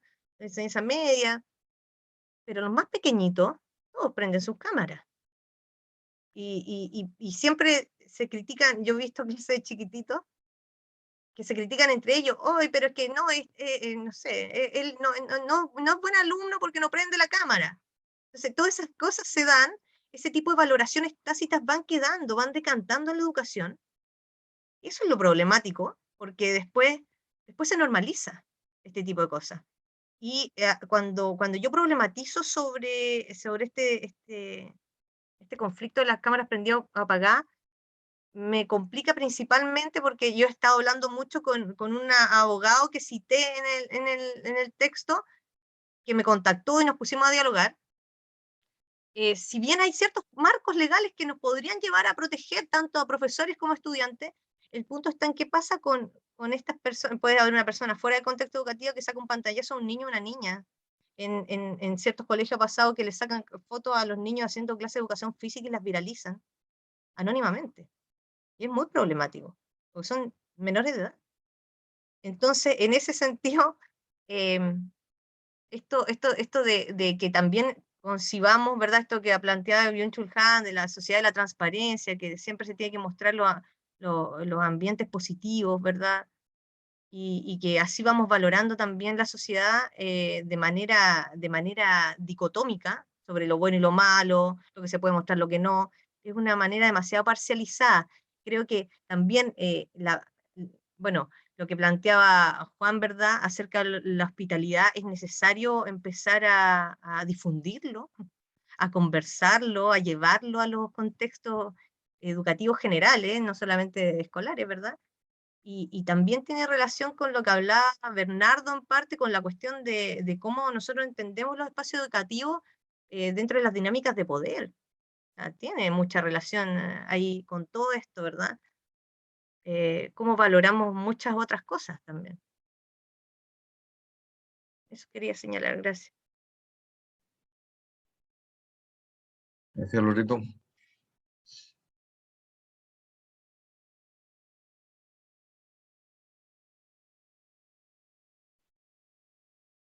Ando un angelito.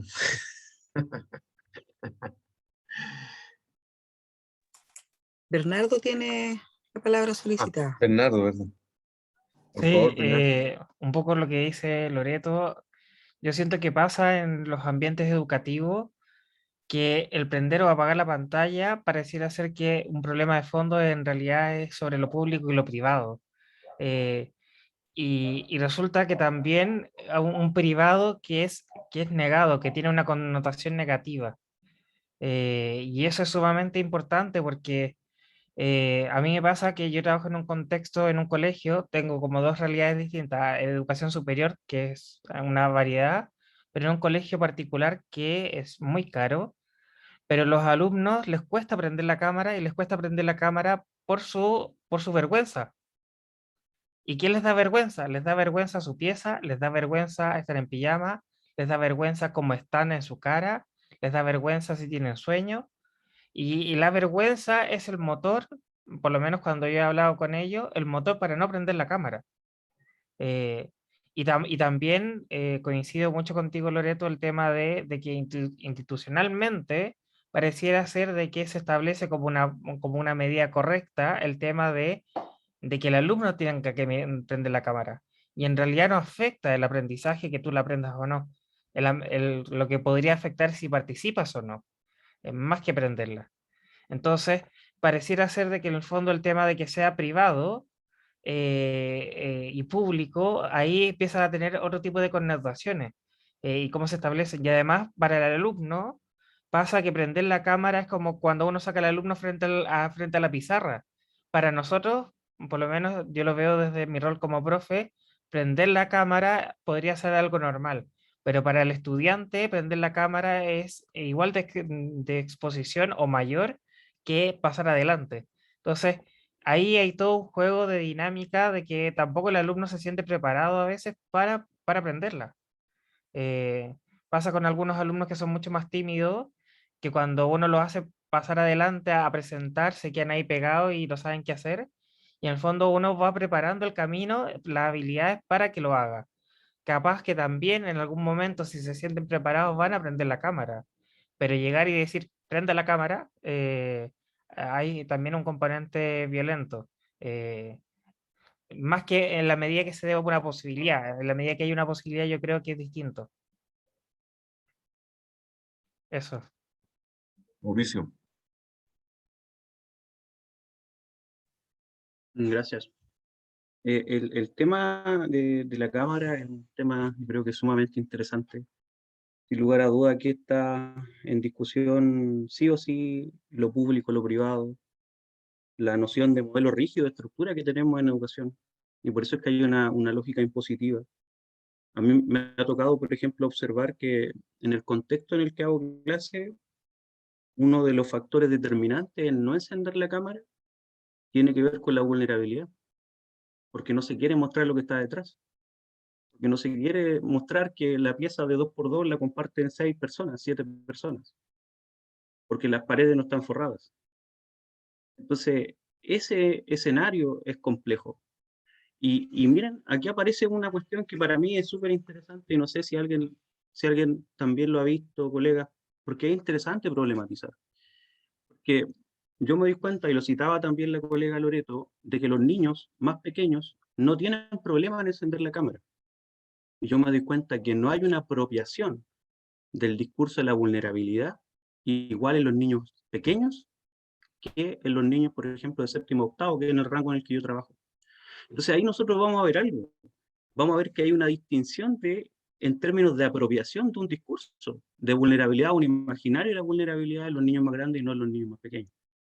Y lo segundo que decanta esa misma primera idea es que yo puedo percibir una distinción entre los pequeños y los más grandes que es interesante, y es que los más grandes creo que hay una distinción muy diferenciada entre lo que es la virtualidad alejado de la realidad. Como que la virtualidad en ocasiones se aleja del mundo de la realidad, y en el caso de los más pequeños creo que hay una idea más totalizante. Entonces ahí vuelve a cobrar sentido la misma idea de que uno se apropia más de un discurso que de otro. Eso respecto a las cámaras, que es una discusión apasionante.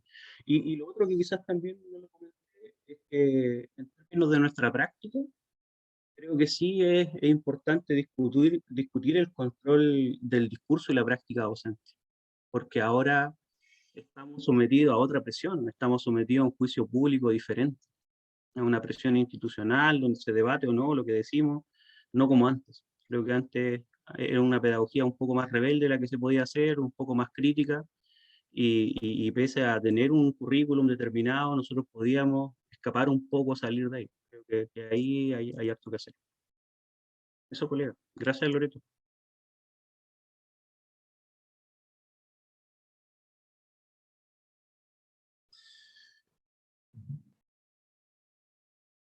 Bueno, la Loreto levantó la mano. Yo levanté la manito, ¿no? Ya. Me gustó mucho también la ponencia de Mauricio. A mí me gusta mucho esa problematización de la interculturalidad en la escuela. Es algo que es muy patente hoy por hoy. Y también esto que tú hablabas del blanqueamiento, ¿verdad? De este concepto de blanqueamiento que también supongo que yo lo conozco más por Bolívar Echeverría, ¿verdad? Y es tan interesante porque se sigue reproduciendo en las escuelas hasta el día de hoy y creo que los docentes tienen una gran labor ahí y no sé si me gustaría escucharte sobre cuál es tu referencia, cuál es el rol docente frente a este escenario, por ejemplo, de blanqueamiento que padecemos en las escuelas.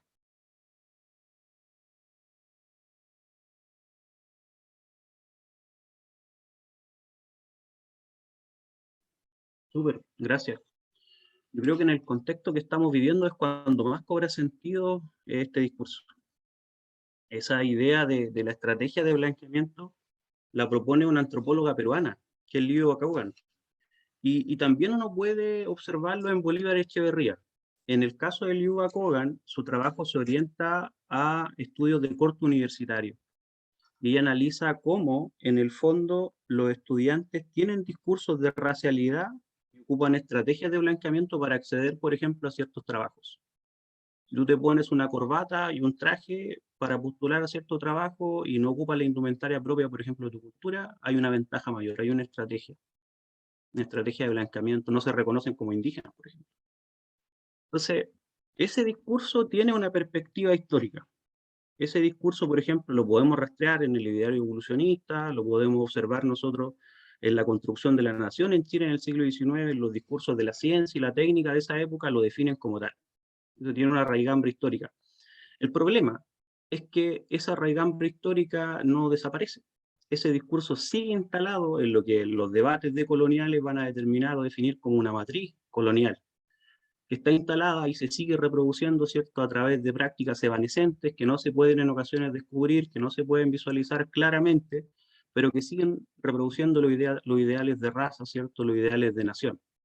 Y actualmente cobra mucho más sentido porque nos enfrentamos a una migración distinta, porque la migración siempre ha existido, aprovecho este espacio para decirlo, ahora estamos colocando en discusión la migración, pero la migración ha existido siempre. La diferencia es que ahora hay otro tipo de migración, y no es problema salir de Chile, no es un problema irse a Europa, no es problema que el chileno se radique en Europa y quiera estudiar, como nuestro colega acá, no. El problema es que entren otros, ajenos, de países vecinos.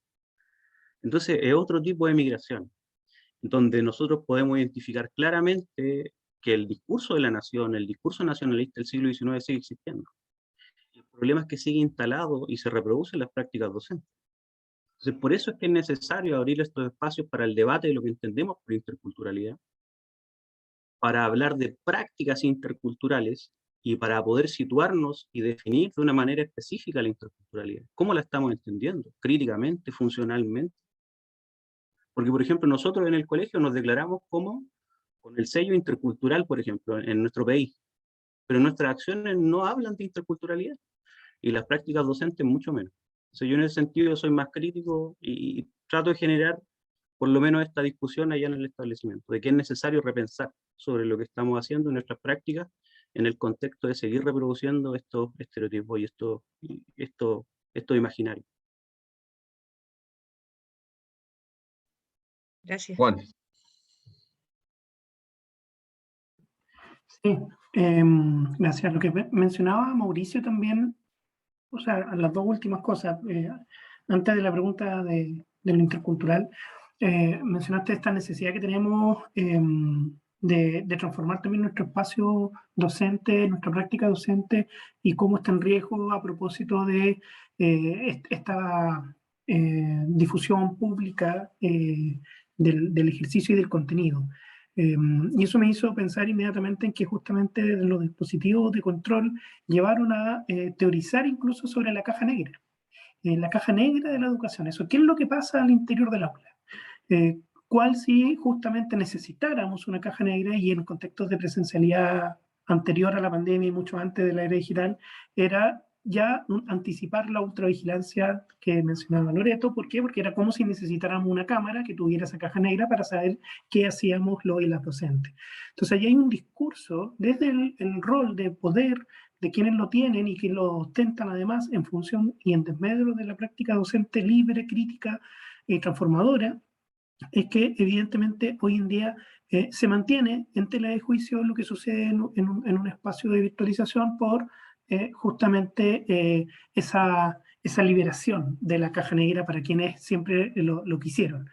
Entonces ahí hay que trabajar con él y la docente, pero también hay que trabajar con quienes tienen los roles de autoridad para efecto cierto de que entonces no se, no se utilice, no se malutilice la información en ningún caso.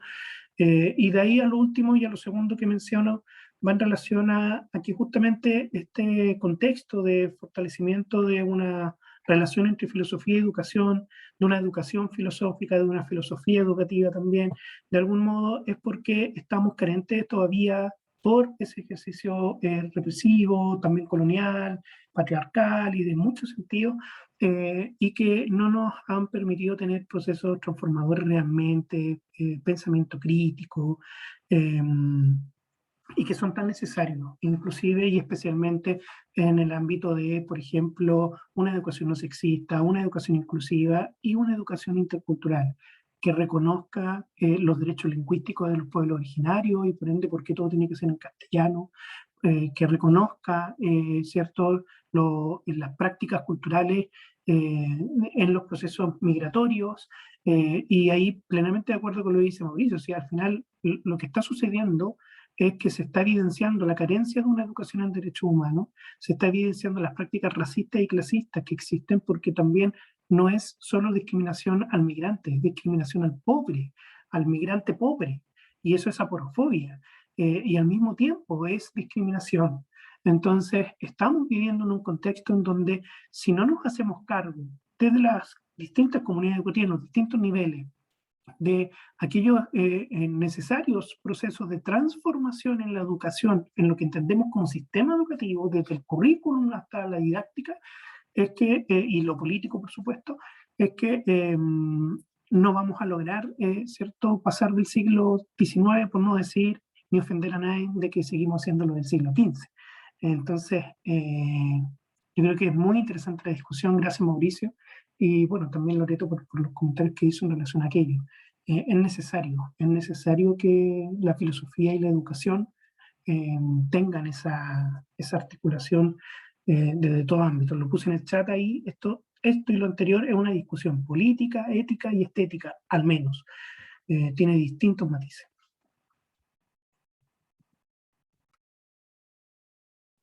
Me pido la palabra mismo. Disculpen que me meta, pero se supone que el moderador tiene que intentar, pero no puedo guardar silencio. Es como para todos, pero en particular creo que puede ser para ti, Bernardo. Sinceramente, tengo la sensación que no sé si los panelistas son representativos de la condición, por lo menos del profesor de filosofía en general. No lo sé, lo generaría como pregunta. ¿Y por qué? Porque si bien, como lo dije al principio, todas las ponencias muestran una tensión, ¿no? O muestran un poco como Mauricio lo decía, quizás que debiéramos estar, y la misma Loreto, debiéramos estar mucho más conscientes y activos para reaccionar frente a las situaciones o los nuevos escenarios. Pero desde mi perspectiva, y lo voy a cambiar un poco el título, tomando el nombre de la ponencia de Bernardo, ¿no será que la filosofía en particular y la educación en general es como, es como una actividad desempoderada? ¿Por qué lo digo? La sensación, yo también soy profesor de colegio, la sensación y la misma Silvia creo que puede dar fe de eso, hemos compartido con muchos profesores durante muchos años y hemos conversado mucho, hemos discutido mucho, y de repente la sensación no es el profesor que viene al Congreso a dar una conferencia, a dar una ponencia, sino el profesor que justamente no viene a esos espacios, es como un profesor agobiado, un profesor desempoderado, un profesor. Yo creo, Loreto, por ejemplo, que no sé si ese profe alcanza a pensar el matiz que tú estás pensando, o todos los matices que dicen ustedes, Juan, Mauricio, Bernardo. ¿Cómo ese profe puede reaccionar? ¿Cómo ese profe puede pasar de desempoderado a un profesor empoderado? Bernardo, no sé si tú quieres tomar el guante. Sí, yo creo que es un problema, un poco lo que dices tú del empoderamiento. Yo creo que es un problema, no sé si lo ven ustedes, pero que surge yo creo que desde la misma escuela de filosofía cuando estudiamos. Yo estudié primero licenciatura y después estudié la pedagogía, pero yo me acuerdo que habían diferencias ya en la forma de relacionarnos los de licenciatura con los de pedagogía.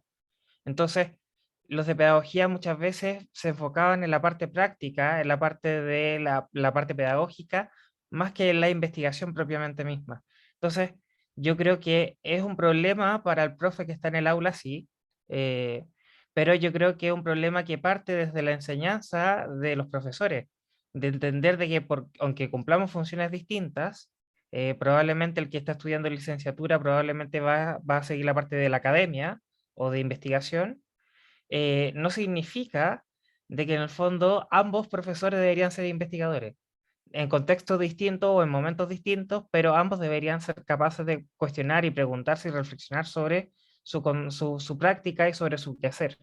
Eh, y eso parte también con una mirada, yo creo, de la visión de los profesores en los ámbitos educativos universitarios, porque también aparece la idea, por ejemplo, yo lo evidenciaba y también a veces lo observo, de que la filosofía algunos creen que es para algunos y no para todos. Entonces, yo creo que es un problema externo, sí, un problema de empoderarnos, sí, pero un problema que parte primero por nosotros mismos.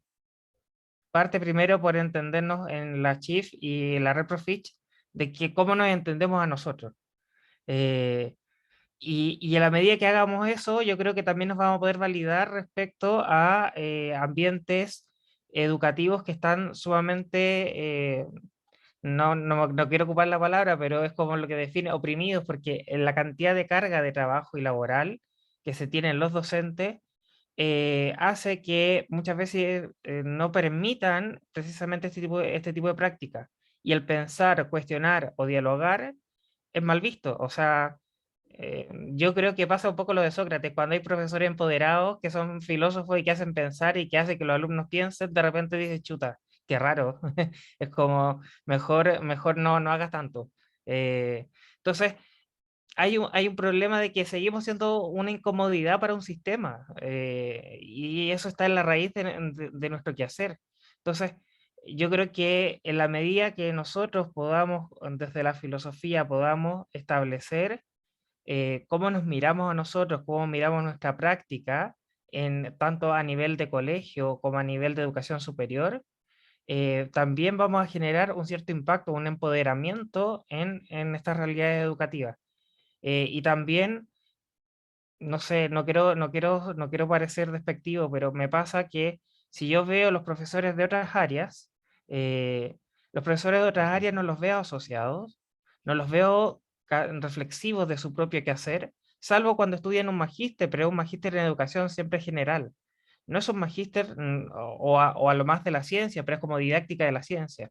Entonces, yo creo que nosotros podemos hacer un aporte desde ahí, podemos ayudar a que también las comunidades educativas tengan espacios de reflexión, espacios de cuestionamiento sobre su quehacer. Pero para eso yo creo que tenemos que empoderarnos primero nosotros. Eh, y también establecer ciertos límites, porque también conozco profesores de filosofía y creo que tienen la misma mirada, creo que tienen la misma mirada, pero no están asociados o no participan. Y muchas veces, más que por no estar empoderados, por lo menos la experiencia de los que yo conozco, es por la carga laboral, más que por un tema de no sentirse empoderado, porque de hecho en las clases aparece el empoderamiento y aparece también la mirada. Eh, por lo menos eso es lo que yo observo desde la pregunta ahí que lanzaste.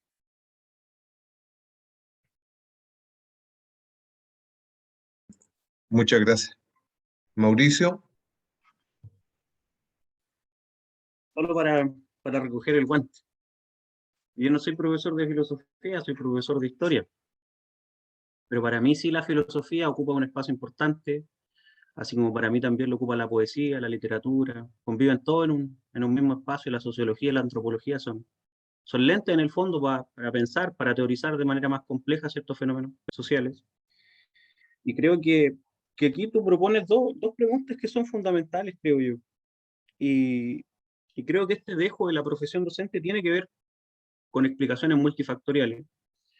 Pero sí hay dos cosas que son claves para mí. Uno, la presión del sistema, de cómo está diseñado, ¿cierto? De cómo nos tenemos que enfrentar los docentes a una presión salvaje que en el fondo termina por apagar cualquier llama. Y la segunda es un problema de formación. Y ese problema de formación está muy asociado a cuáles han sido las preocupaciones de la academia en los últimos años en términos de la producción del conocimiento, por lo menos en pedagogía. Porque se ha preocupado, ¿cierto? Bajo la misma lógica del sistema, el indexismo, ¿cierto? El dinero, se ha preocupado de producir un conocimiento desituado. Entonces, se está pensando desde la universidad, no totalizo, no digo todos, pero se ha pensado mucho tiempo desde la universidad, muy alejado de las problemáticas que aquejan efectivamente al aula. Entonces, creo que ahí hay una discusión y una explicación al por qué. Son múltiples los factores y yo creo que lo segundo, el cómo darle una vuelta a eso, tiene que ver con partir por propiciar espacio en la reflexión. Creo que ya lo que estamos haciendo ahora es un principio de cambio. O sea, yo creo que todos nos vamos con inquietud a propósito de lo que se discutió acá, como para pensar, ¿cierto? Teorizar y, por supuesto, generar transformaciones en el aula. Eso.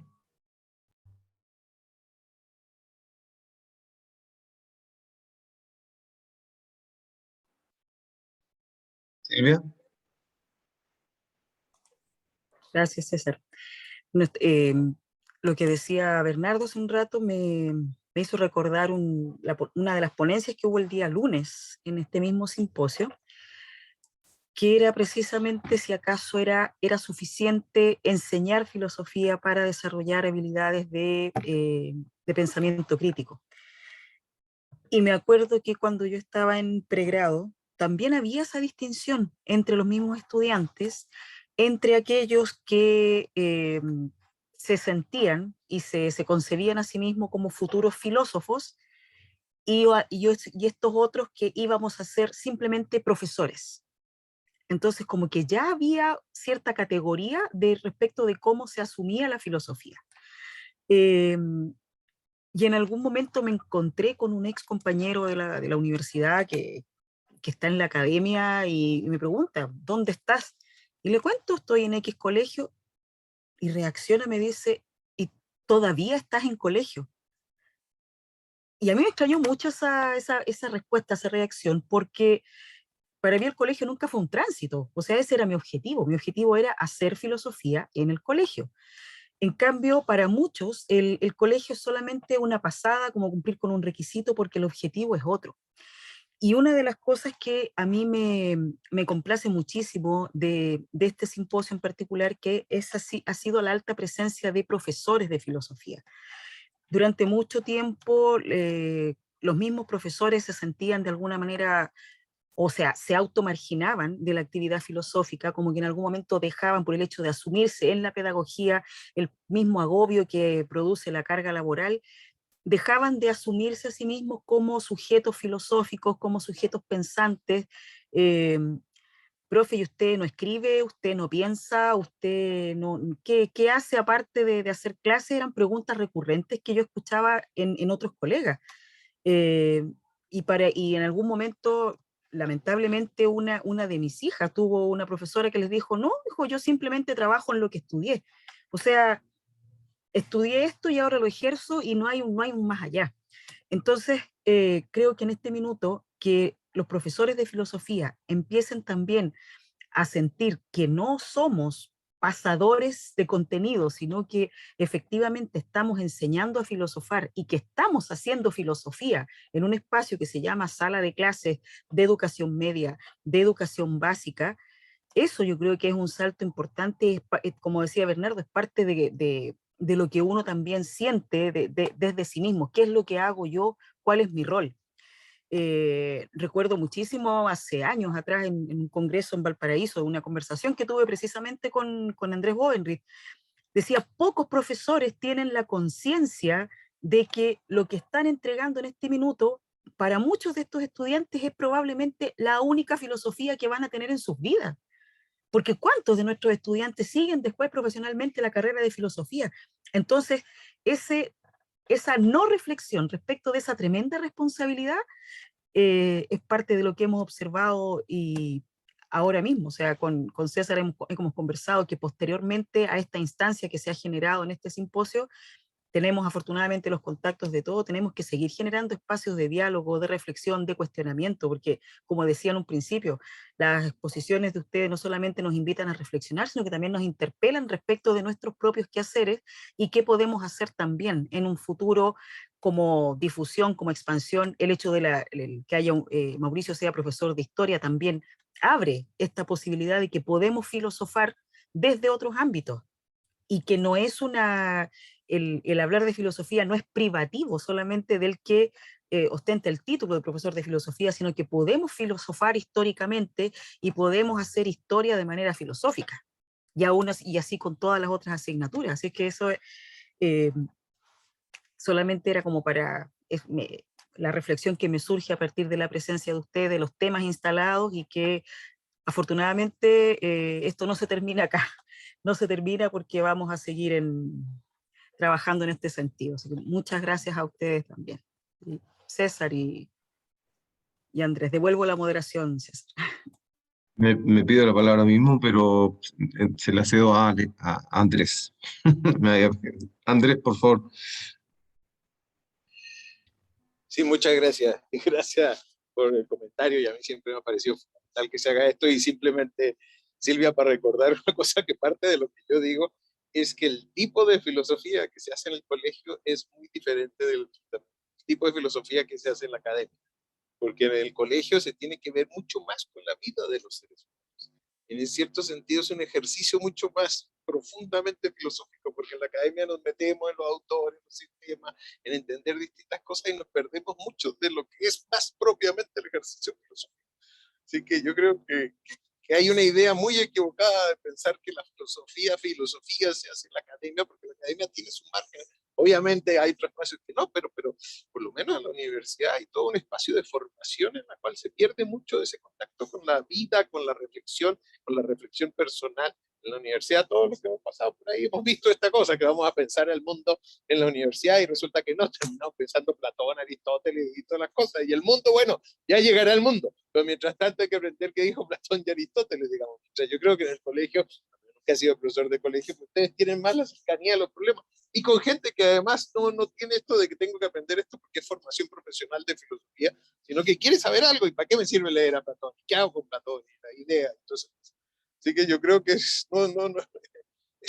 un ejercicio, un espacio muy particular, no solo porque va a ser lo único, sino que es un ejercicio filosófico. Y por ejemplo, les pongo un caso, la serie esa catalana del profesor ¿cómo se llama?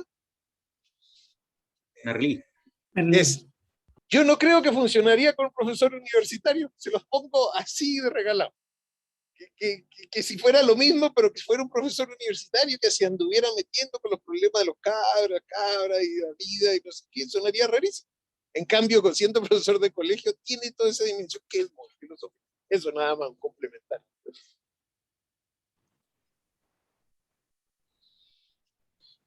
Ahora sí hago la. Se te quedó la manito arriba, Andrés. No sé si se baja sola, la verdad que no soy muy capo en Zoom. O para nada, en realidad. Oye, bueno, entre paréntesis, Andrés, tu forma de relato, tu fuerza, eh, en el buen sentido lo voy a decir, es muy transversal, no es solo universitario, sino que funcionaría muy bien en el relato del colegio y del sindicato amplio, porque es como un caso que contáis tú siempre. Ah, verdad, se me había olvidado. Quizás es algo de abogado, ¿no? Eso de contar una historia.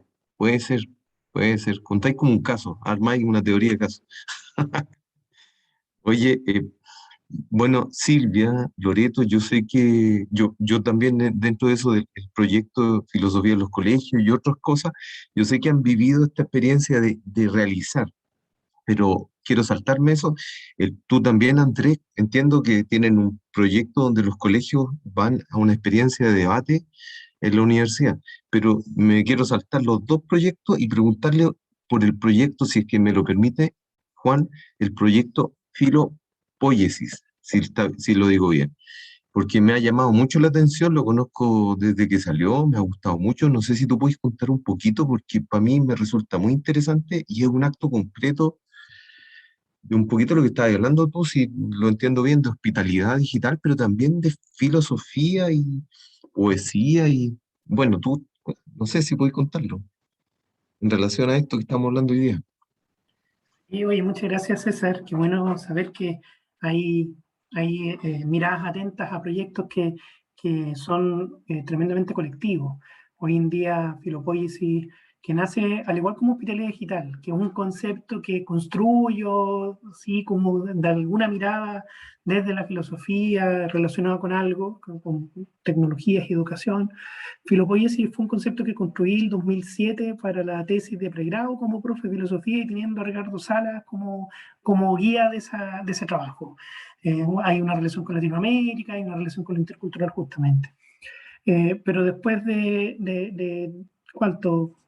13 años, llega la pandemia y ese concepto se reflota y pasa a ser inmediatamente a través de unas primeras llamadas lo que ahora ya es un colectivo de arte y humanidades, Filopoiesis, que busca justamente desde ese concepto que nace para no solo articular filosofía con poesía, esta como filosofía y poesía, o esta relación de María Zambrano que hablaba de la intuición poética por un lado, de la razón poética, sino que mucho más allá, es el ejercicio del ser humano en la búsqueda permanente de sentido desde disciplinas y áreas tan transversales como lo son las artes y las humanidades.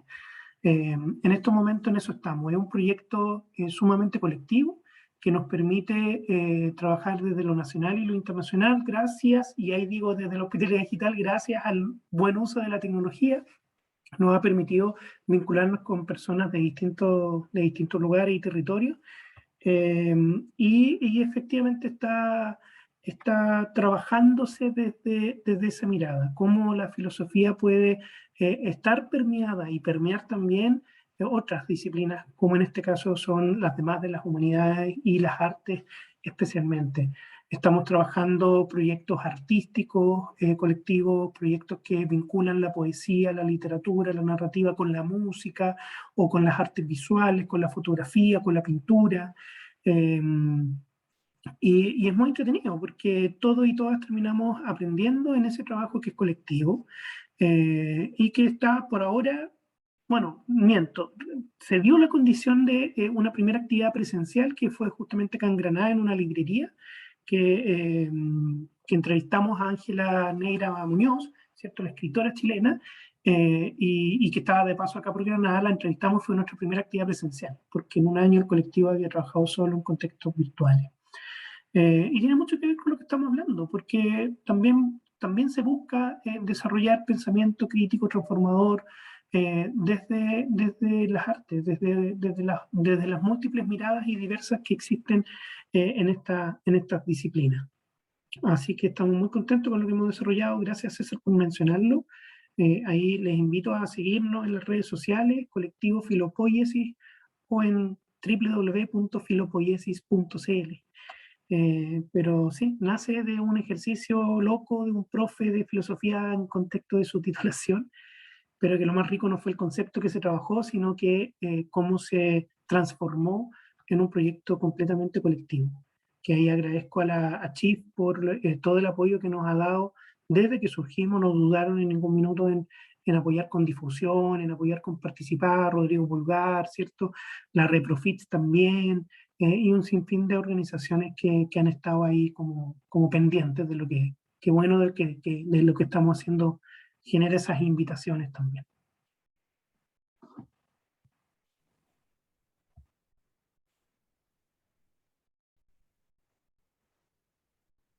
Voy a aprovechar que no hay preguntas para hacerle un comentario a Juan, perdón.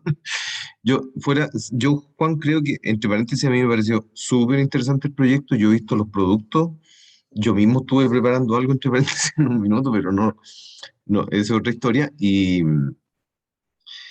eh, me recuerda este engranaje, por ejemplo, que hace Alex Ibarra entre música y filosofía.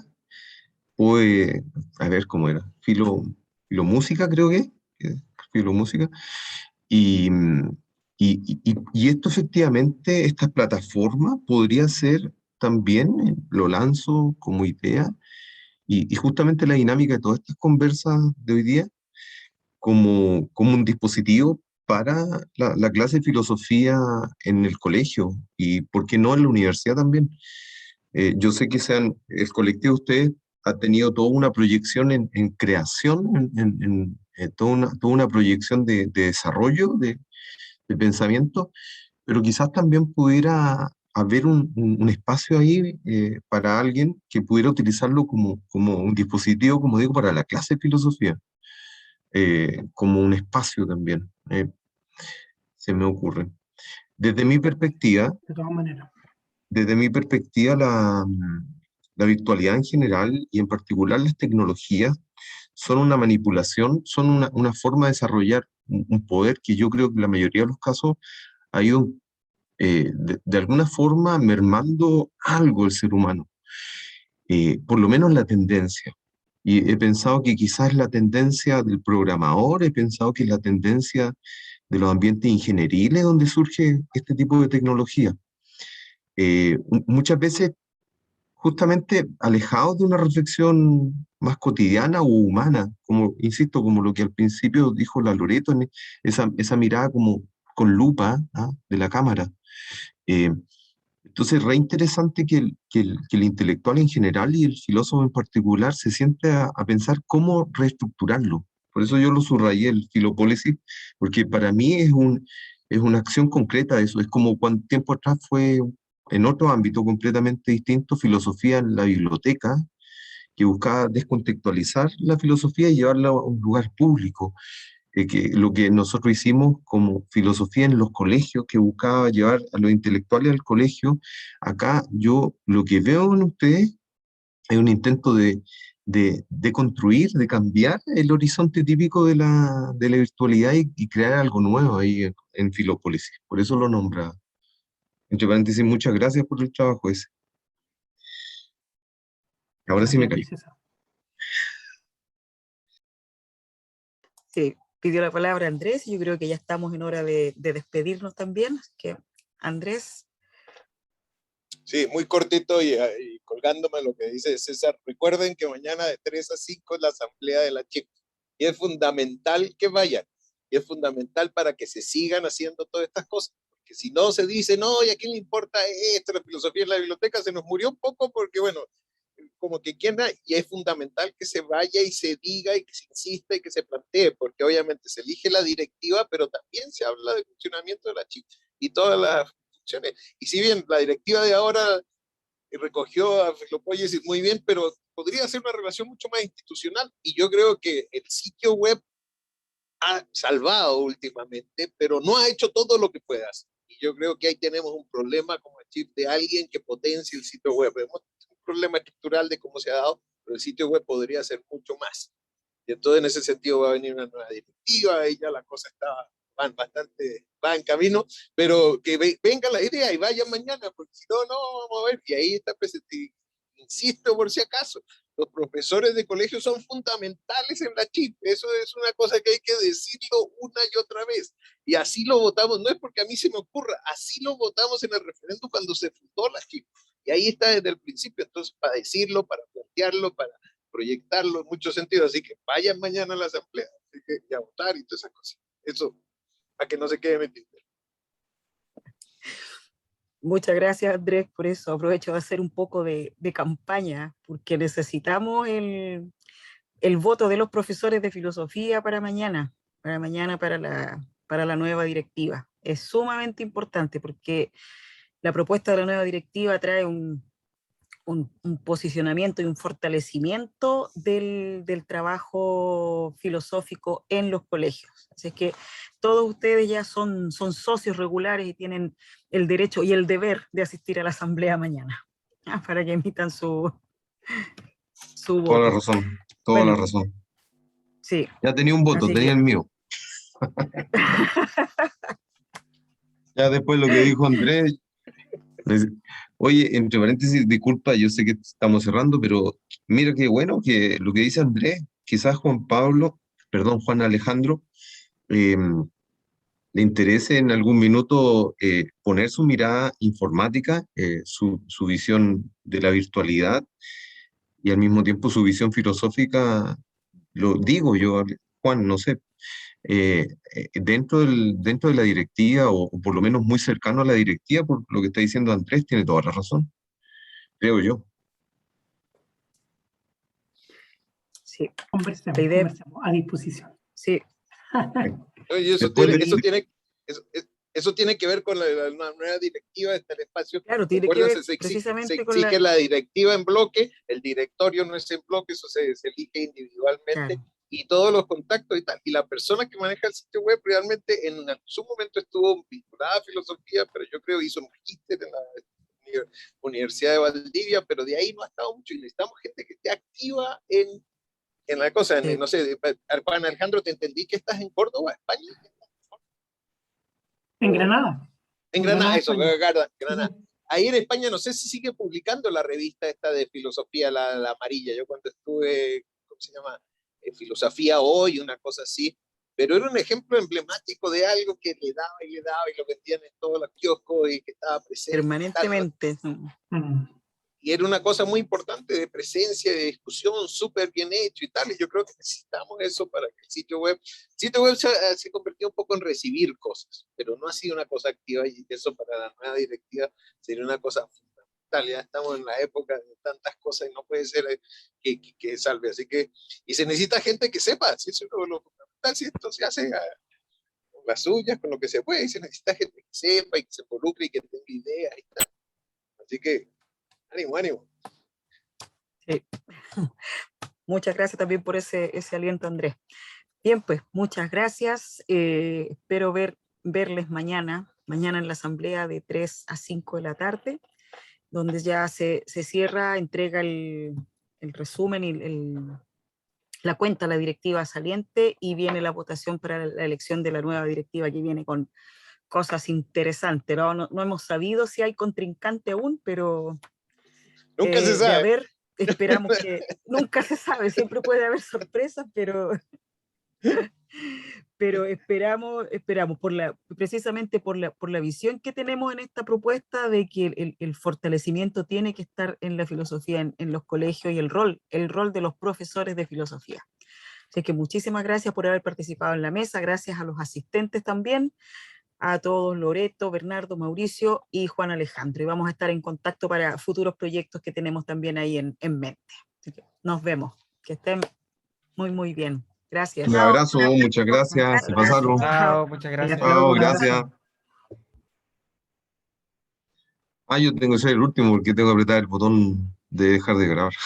Chao. Chao, chao, chao Andrés. Ok, ya puedes apretar el botón de dejar de grabar. Ahora Quedarte dejo ya, hablando. ahora lo aprieto. Pausa nomás, ¿cierto? No, stop. Stop. Stop, chao, ahora sí. Chao, pero ahí puedes cancelar, ahí te la cancelas. ¿Estás Un seguro abrazo. que desea detener la grabación? Sí, chao.